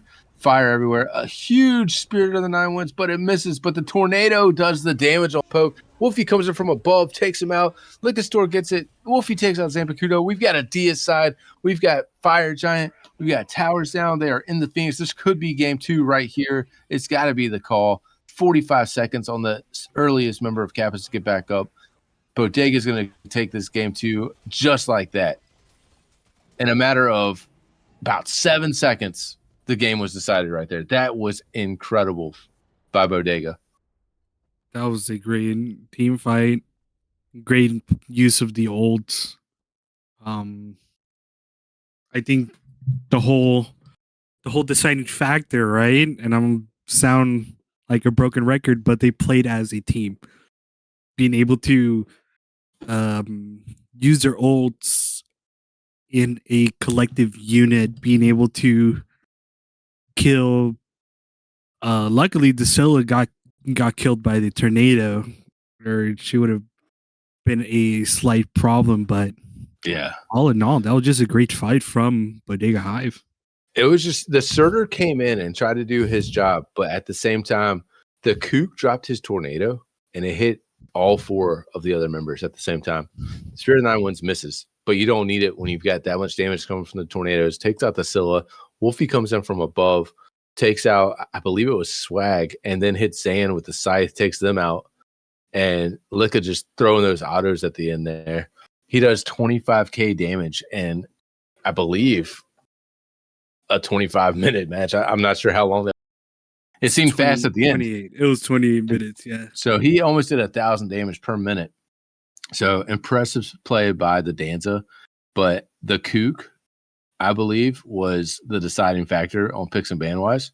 Just having that free damage, and even if you don't hit the damage, having the tornado there, it forces the other team to reroute their movement, to go around it, to wait a minute for it to go away.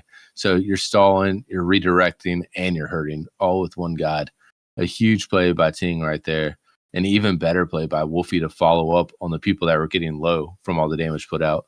Great team fighting, great team game from Bodega. We'll see if they can carry it into game 3. Shout out to Kroger too. Yeah, again. Excellent in the Nike. Just getting in there, pushing out people, ulting. It was just a well the blink and the jump. Every time he blinked in, he pretty much ulted immediately, and it was always at least 2 people that was getting affected by it.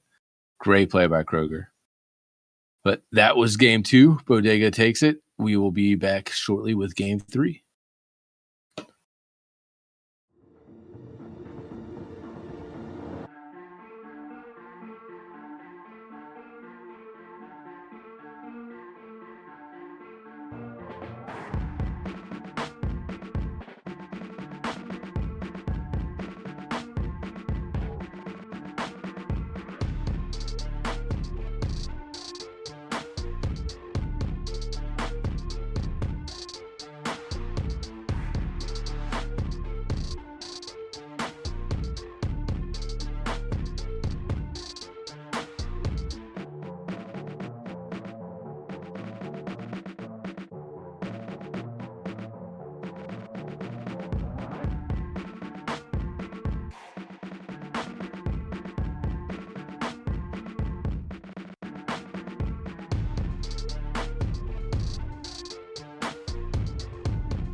Welcome back to the Kane semifinals between the 5th seed Bodega Hive and 6th seed Killer Kappas. We are all knotted up 1-1.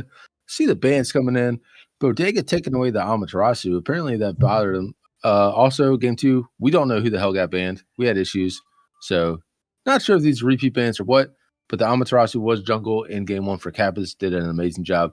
That's taken out. Giannis is taken out. Thor's taken out. So, 2 global or pretty much semi-global. Chernobog, Athena, and Ganesh. So a lot of global movement guys taken out. We do see the Cuckoo slam locked first pick for Bodega. Ting did great on that god last game.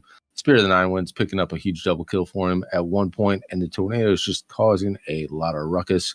Sorry it took us a bit to get into this one. We were talking a little bit of football and checking some parlays, so might be.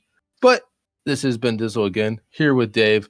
Game 3, deciding game to see who will take on the winner of Ice Age and the 8th seed surprise underdog Odin's Headhunters. That game takes place tomorrow.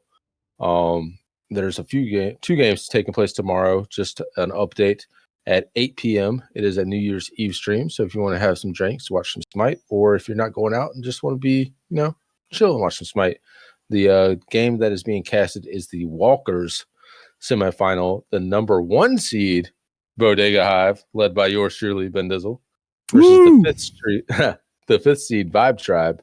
That will determine who will face the winner. Sorry, Dave, but it was Calder's Good Boys and not the Otters that won that other match. Quite unfortunate, but it is what it is. But we are here now for the Canes, and still waiting on this first pick from Killer Kappas. And we are going to see the Nike, who has been picked every game now. This time going back in the hands of Killer Kappas. The Charon, they're going to pick that again. That has been their support all 3 games now, paired with an Izzy, which I'm thinking they might take again if it's still there. Liquor did pretty well in the Danza, so we'll see if he runs that back or not. But what are you looking for? Picks and bans wise, it's pretty much been the same duo lane for Kappas with a little bit of mixture here and there on the other roles for both teams. What do you think is going to go on here, Dave? I don't know, but I've seen a little, how would I say, a little, I forgot the word. You saw but a little it's pretty, something. a little something where if the Nikes in one team, they'd win. So it might happen. Who knows? As we do see the Danza locked in again, and the Awelix coming over to the side, Bodega. They do have a knockup from Spirit of the Nine Winds. They had the Nike jump. We'll see if they had a little bit more help over there. But game 1 game 2, last game on the Awelix, we saw Awelix pulling in Nike quite a bit, which wasn't the best, but it happens. It worked out a couple times. Do you think they slammed the Izanami here, or you think they're I wouldn't, just because of her dash can be pulled by the Awelix, even though she's going underground, but it still is considered a leap. Yeah, still considered a leap. So it would be somewhat of a bad idea just to go with it. Maybe that's why Bodega went the Awelix this early, to try and push him onto something different. Yeah, would do kind of see that logic onto it. And we do see the X-Ball, who does have a dash, but he is CC immune in that dash. So a safe pick, also able to turn the lights off. A good pairing with that would be a Rat or a Thanatos coming out of the air, if they can be with that in their jungle, as we do see the Thanatos being banned by Bodega. The Afro, which Taco played in support last game, a respect ban. Don't know why anybody's respecting Bro Taco here, but they do take the Aphrodite off the table.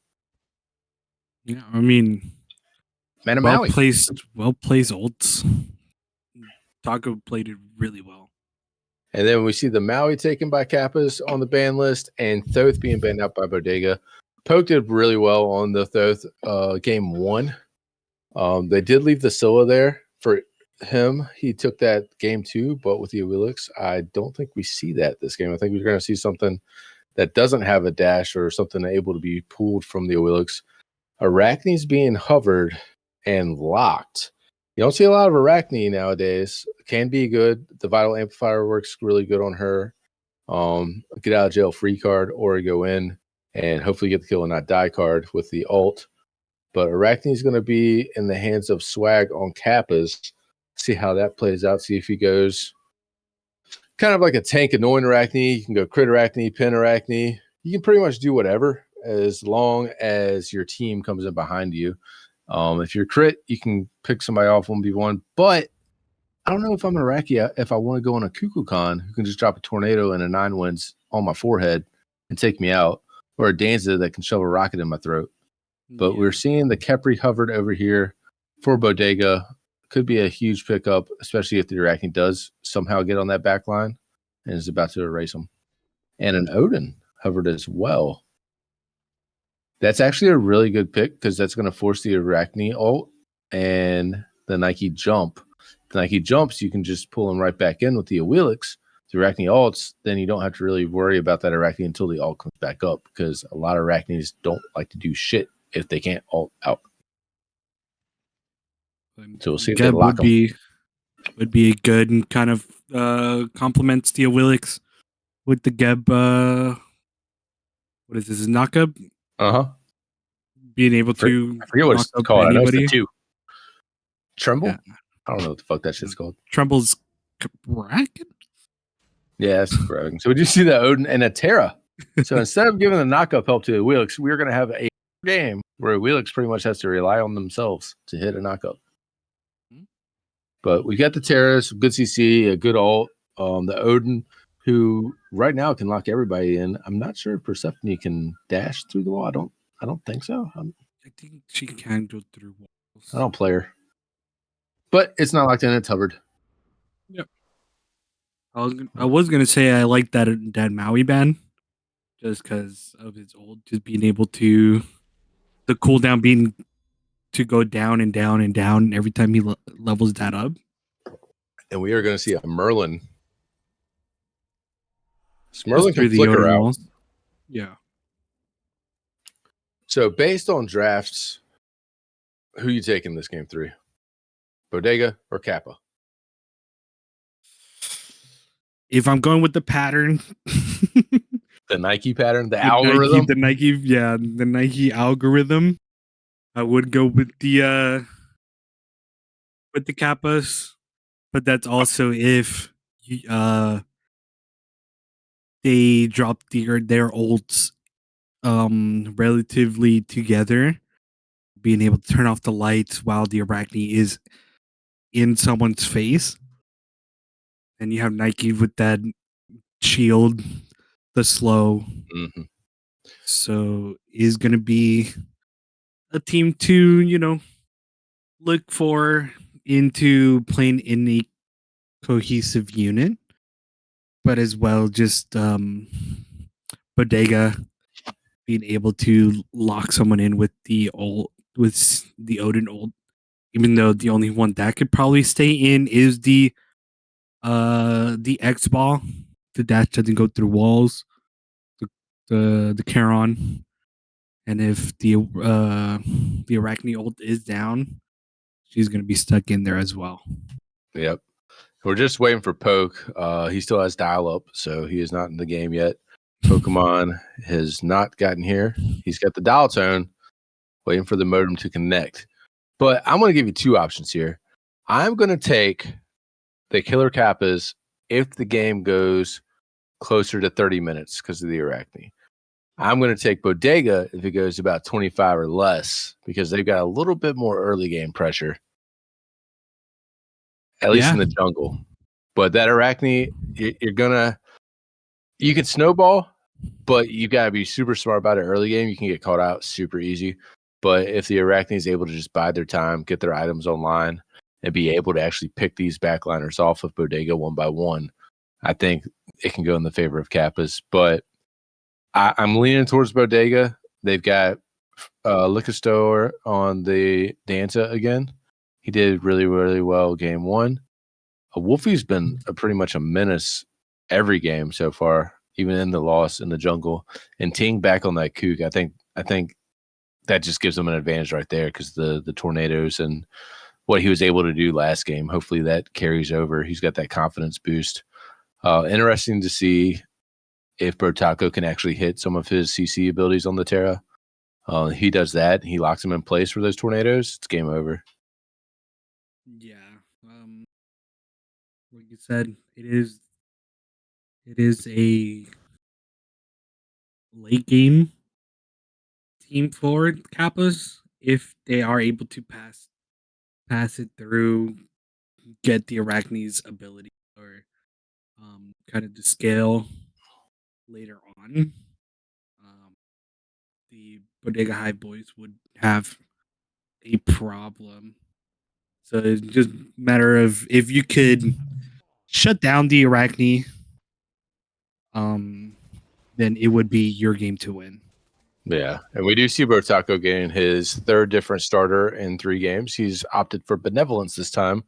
Looks like he's going to build into Thebes. So I believe that's his third complete different start out of all 3 games. As we see Eye of the Jungle on the Awilix and another Mannequins for swag on this Arachne. As I was gonna say, I think it's just because the auto attacks that Arachne can dish out. I'm not against it. I mean, it kind of worked in his favor on the Ama. It's just Arachne does enough damage with her build without Mannequins. I think that the attack speed on Eye of the Jungle could have been a little bit more beneficial. But we'll see. You know, we doubted game 1, and they proved us wrong. So, as you see, X-Ball getting a little poked out here by the Danceterra. I do think that Charon and X-Ball should outclear them. As X-Ball, whatever you want to call them, they're not boomerangs. I don't know what the hell they're called. But the bouncy thingies, they do some damage. Yeah. It is quite annoying to play against it. You're like, we've got Wolfie coming over. Wolfie is on the cat. Beads on the X-Ball. With the feather step, not going to do enough, but just enough to push him out and probably secure that cooldown buff. As we've got Arachne in the solo lane, both of them got low, Nike and the Arachne, but so did the Odin.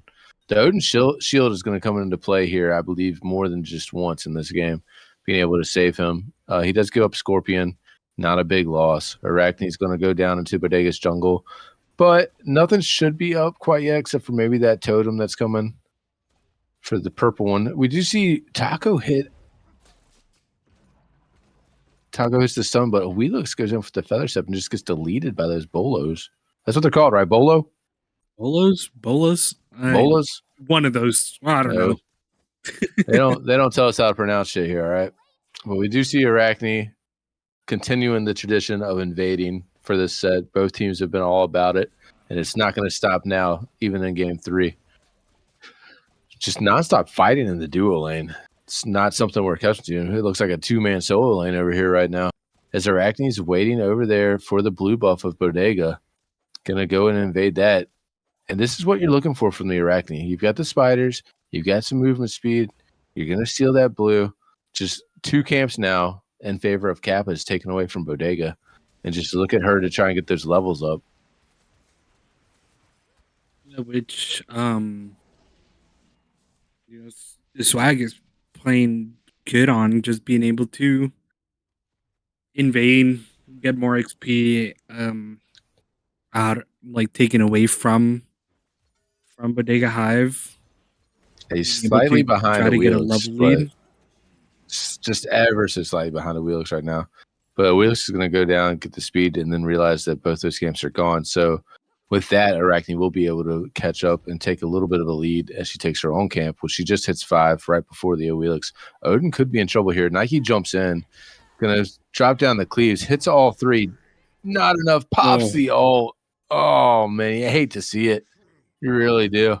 But Kroger's going to run for his life, back up, go back to base.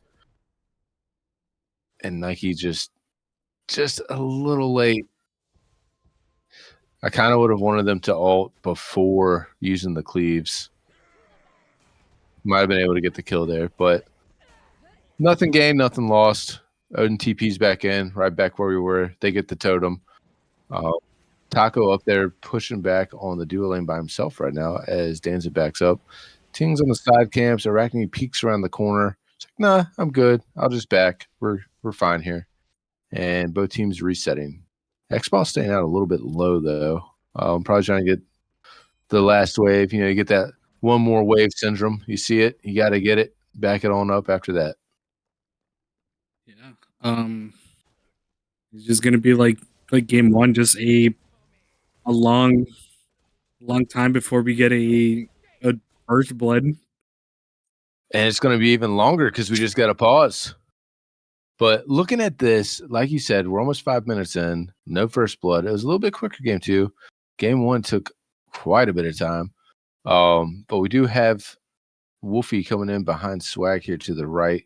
Might be looking at something based on items. I don't think they can get a kill solo that quickly, especially with the Arachne having the ultimate up. But we do see Arachne's gone into Golden Blade and Mannequins. We'll be able to clear those camps even faster, especially invading.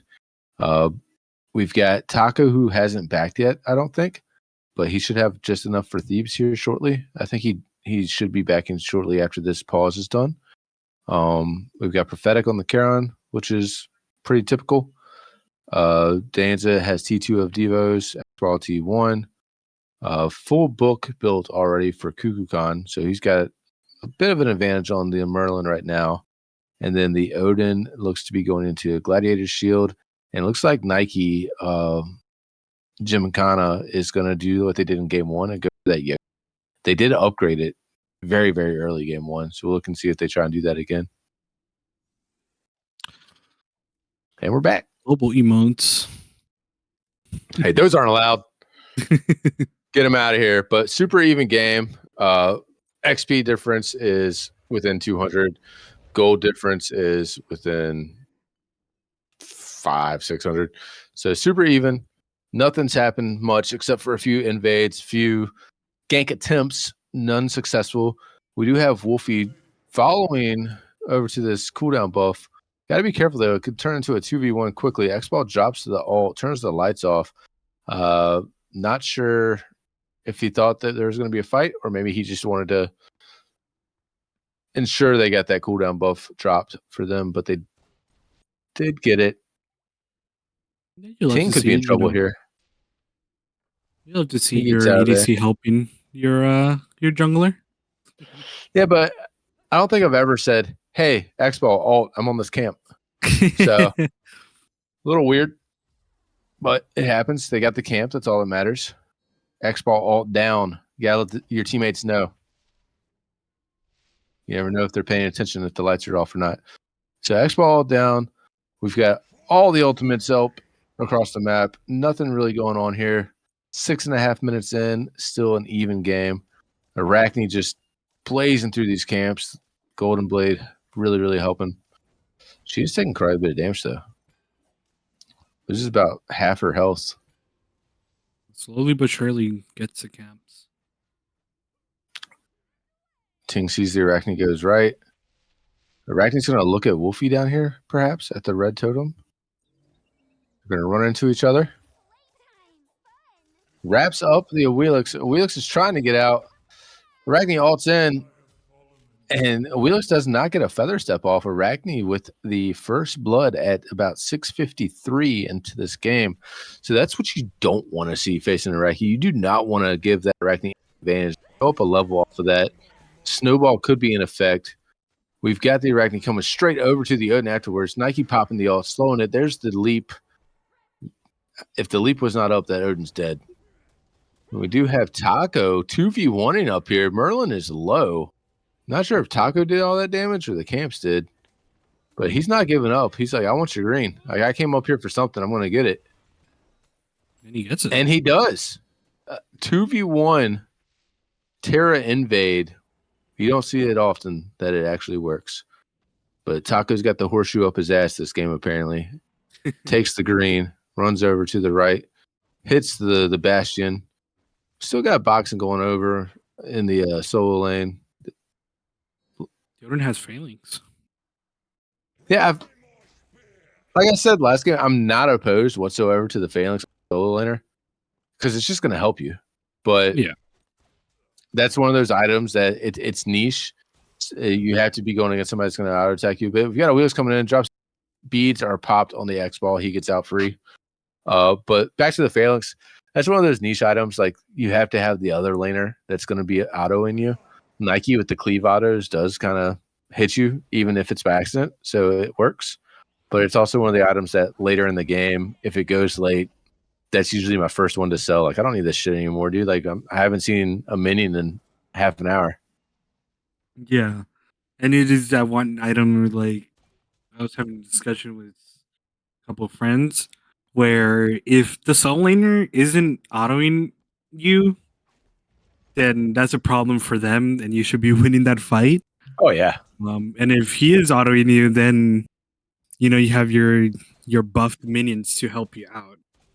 So it's like, it is a really nice solo main item to build. Yeah, Odin drops the cage over here, gets jumped on. He's going to run out of the cage. Nike jumps up. Arachne's in the air. He's got the shield still. Shield comes out. So we've got 3 ults in solo lane for a couple dead minions and a scorpion. But Arachne trying to get the pressure on this Odin. I don't think that is the lane that they need her to be. She's not done. He's got shield and leap again. Like, it's time to go. But with an Odin, I don't feel like if I had the Awilix on my team, sure, Awilix, come over. He's going to jump out, just ganking back in. I think the Arachne needs to focus a little bit more on this duo lane. The Danza can only get out if he hops on a rocket. And if he hops on a rocket, that's a win for your duo lane, your X-Ball. He can pretty much win the fight if the rockets isn't there. But yeah, coming over the Odin, you're not really getting much. Yeah, and if the Danza goes into the leaf, you should be, relatively on top of the Danza to where he doesn't get away. We do see a gold fight starting up here. Kappas have changed up their strategy. They are prioritizing the Gold Fury instead of the Pyro this game. Taco coming up top. Lights are turned off. Wolfie's with them. Ting is getting chased out by Swag. Bodega steals the Gold Fury. They're going to take care on tier 2 with Liquor Store coming in. Ting actually takes out Swag, who had him dead to rights at one point back in the back. He was hitting everything, had him wrapped up. I believe that was just a tornado doing it. Both Solars like, what the hell just happened? Because we haven't left lane. But Bodega takes the Gold Fury and 2 kills at the same time, pulling them out to, wait a minute, they're down 100 gold. So don't know what the hell is going on here. But they are about even gold, but it takes them to about a 1,500 XP advantage. So that's going to help them out. They're down a level in solo. Oh, the beads on the X-Ball. Wolfie trying to use the Awilix grab through the wall. Hits it, but gets beated out. But XP-wise, they are up 1 in support, up 1 in ADC, and they're up about half 1 in jungle and mid. Solo, they're down 1. But that XP, you're going to be able to get your levels up a little bit faster. Gold, though, like I said, they're at just a slight disadvantage, which is really weird seeing how they just got the Gold Fury, and they're up a kill. That's some invades. Yeah, those invades could just do wonders for you, I guess. We see a little fight over Totem. Nike should get this pretty simple.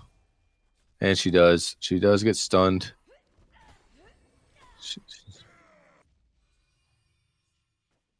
Taco's on the stage. He's going to have to be careful here. He's got 3 members of Kappas just staring him in the face. Ting comes in, drops a tornado, hits all 3 with the tornado.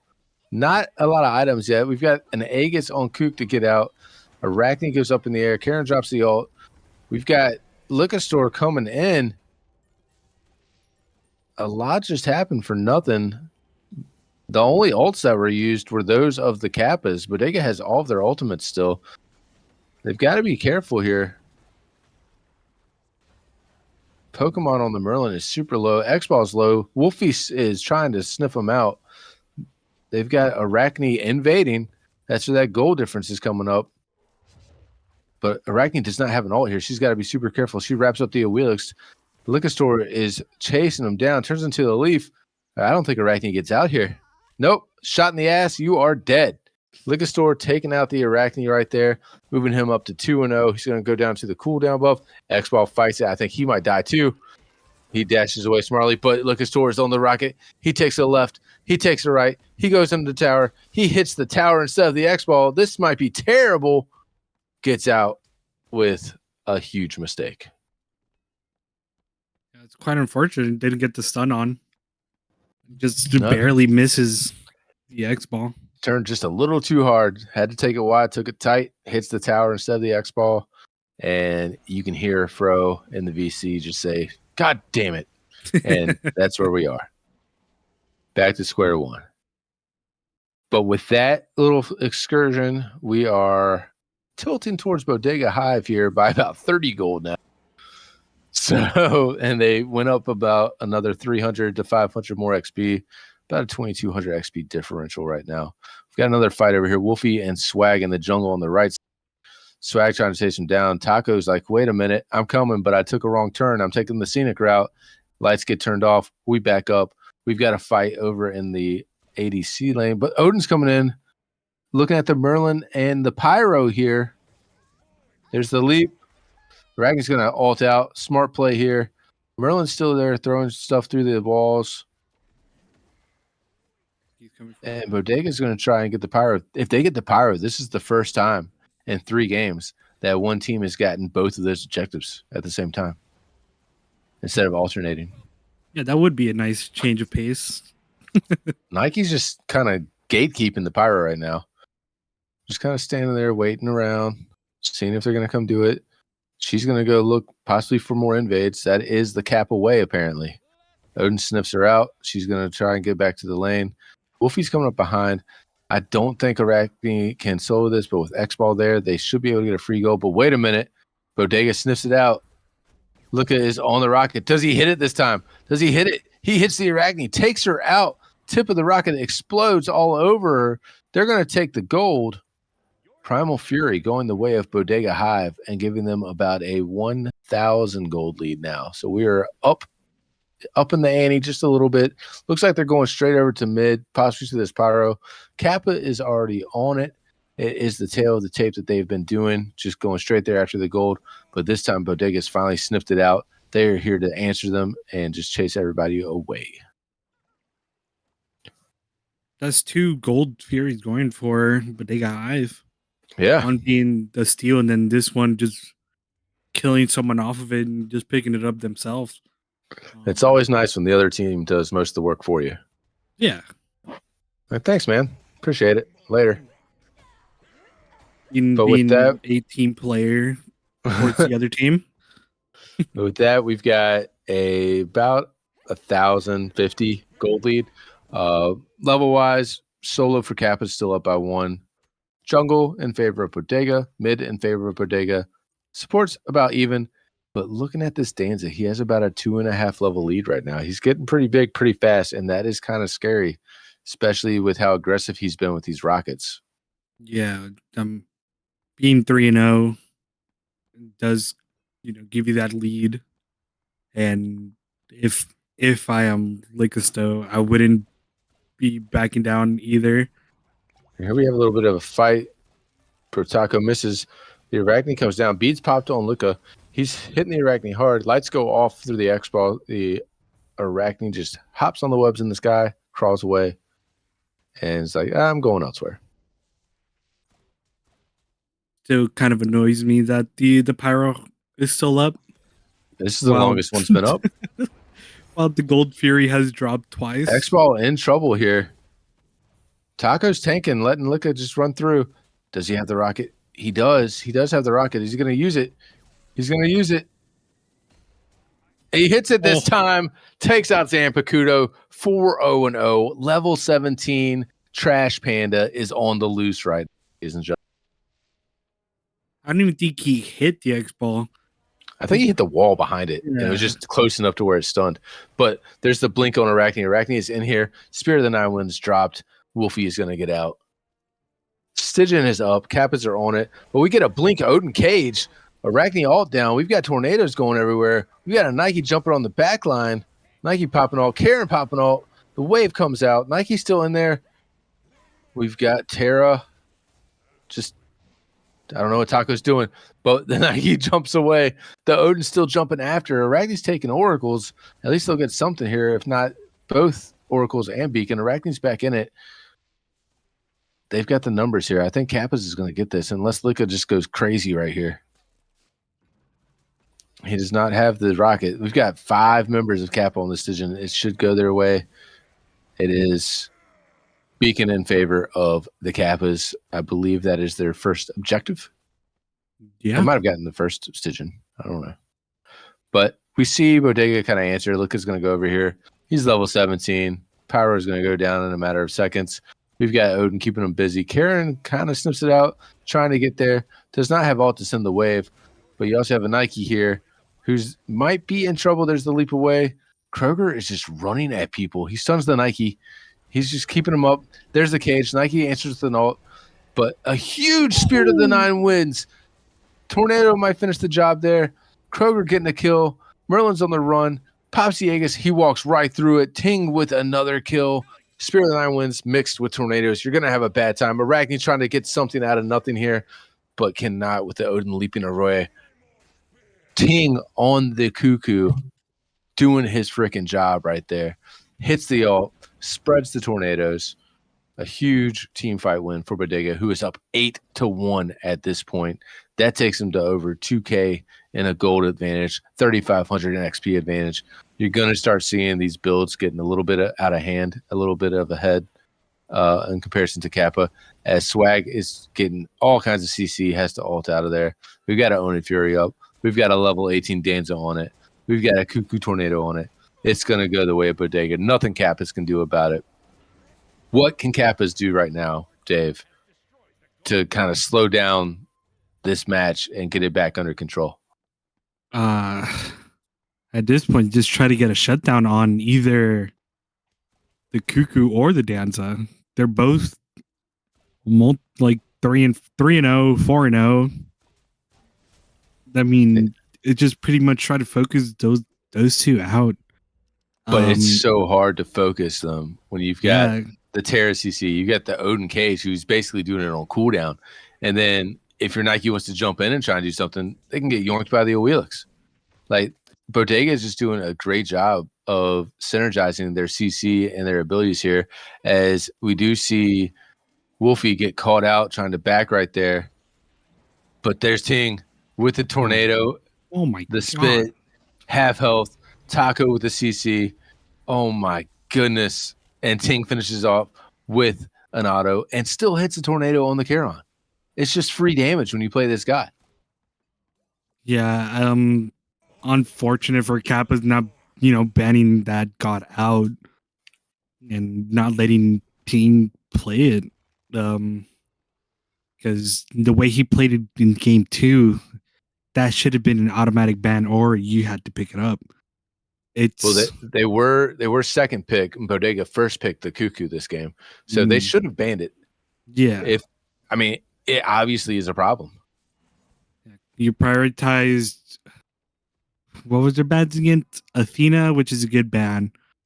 Ganesh, which is a good ban as well. Athena, Ganesh, and I think Thor. Chernobog. So is like either you ban the 2 gods that have that the global ult and just leave up the Ganesh, which is even like a difficult god to play against. But it's a matter of like, we don't want Ting to play this Cuckoo again because oh my god, of the damage, like the CC did right there. Shutdown right there, the crowd control on Swag. He couldn't have hit beads or ultimate if he wanted to. You get hit by Taco between the walls. You get the tornado drops on you. You're dead before you can do anything. And Bodega goes straight to the Fire Giant at 22 minutes. And they should get this. Spirit of the Nine Winds comes down, takes out the fire. Bodega has it. Odin Cage comes down.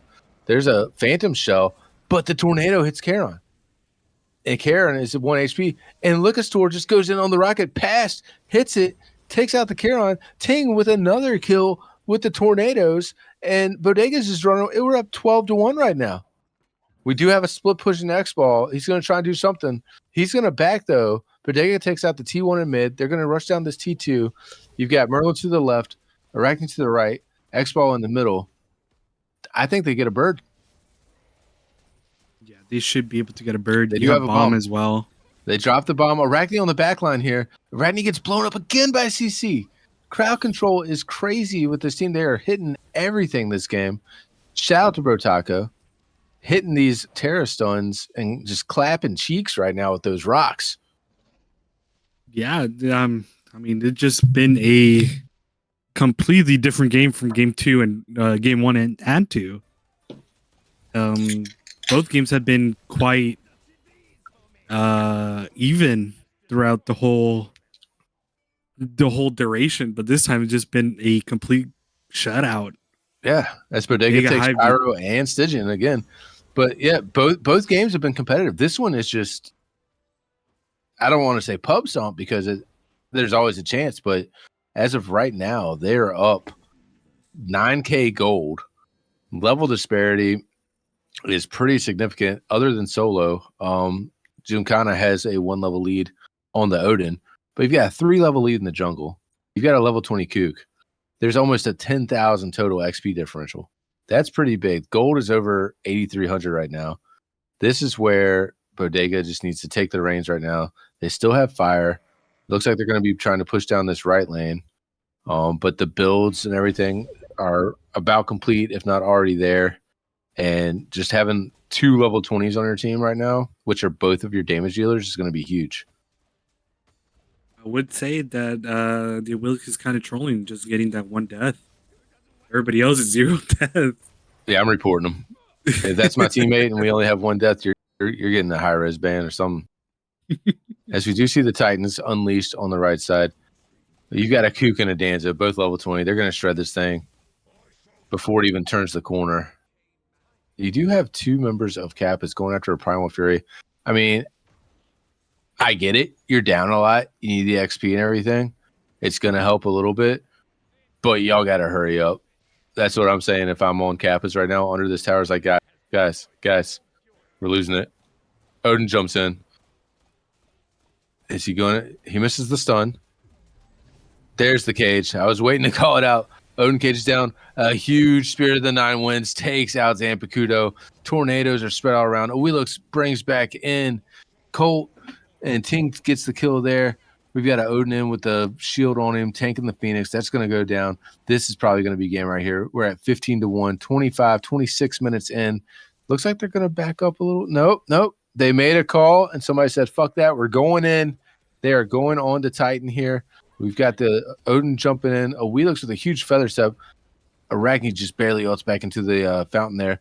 But you've got the damage of the Cuckoo on the Titan right now. Titan less than half. Your Titan's just waiting to get in there. Wants to bash.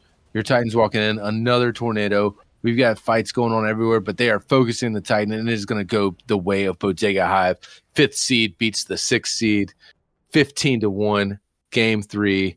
Game, set, match. Bodega is going to move on to face the winner of Ice Age and Odin's Headhunters, which is taking place tomorrow.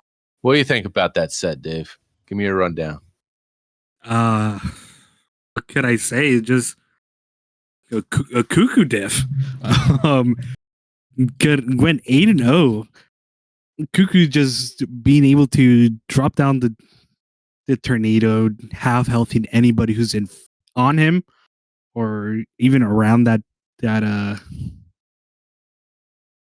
tornado, but then as well just the Terra being able to peel, get the CC off. It was just a clinic. I would say they played really well.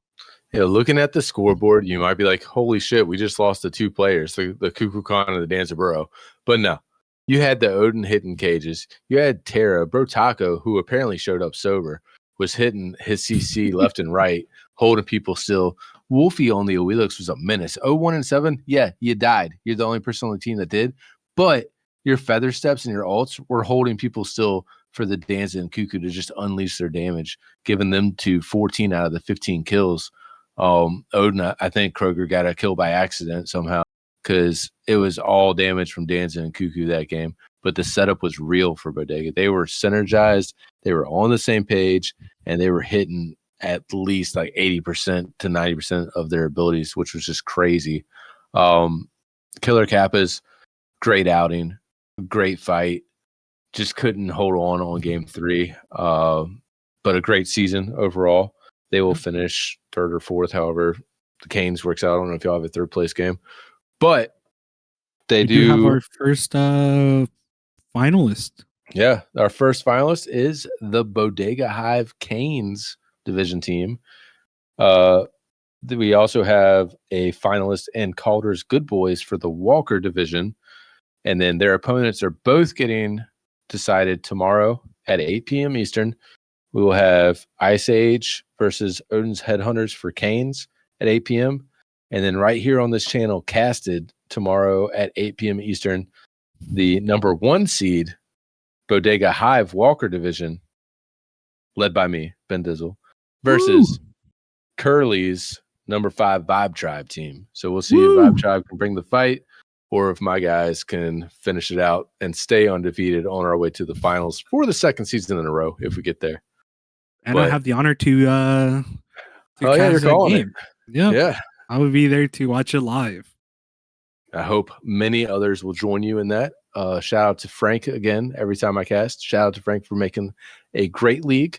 More keen to the lower end players. We got a few middle players here now too. But just pretty much, other than my own league that I run, this is my 2nd favorite league. Just the way that it's ran and put together, and the community. We don't have any assholes. Well, we have a few, but nobody that's like overly asshole-ish, you know? Rule number 1, don't be a dick. But this has been Frank's Retirement Home cast. I'm Ben Dizzle, joined by Dave Zero Comes, and on the camera tonight was Deacon. So thank you for tuning in, and hopefully y'all tune in tomorrow, 8 p.m. Eastern. Bye.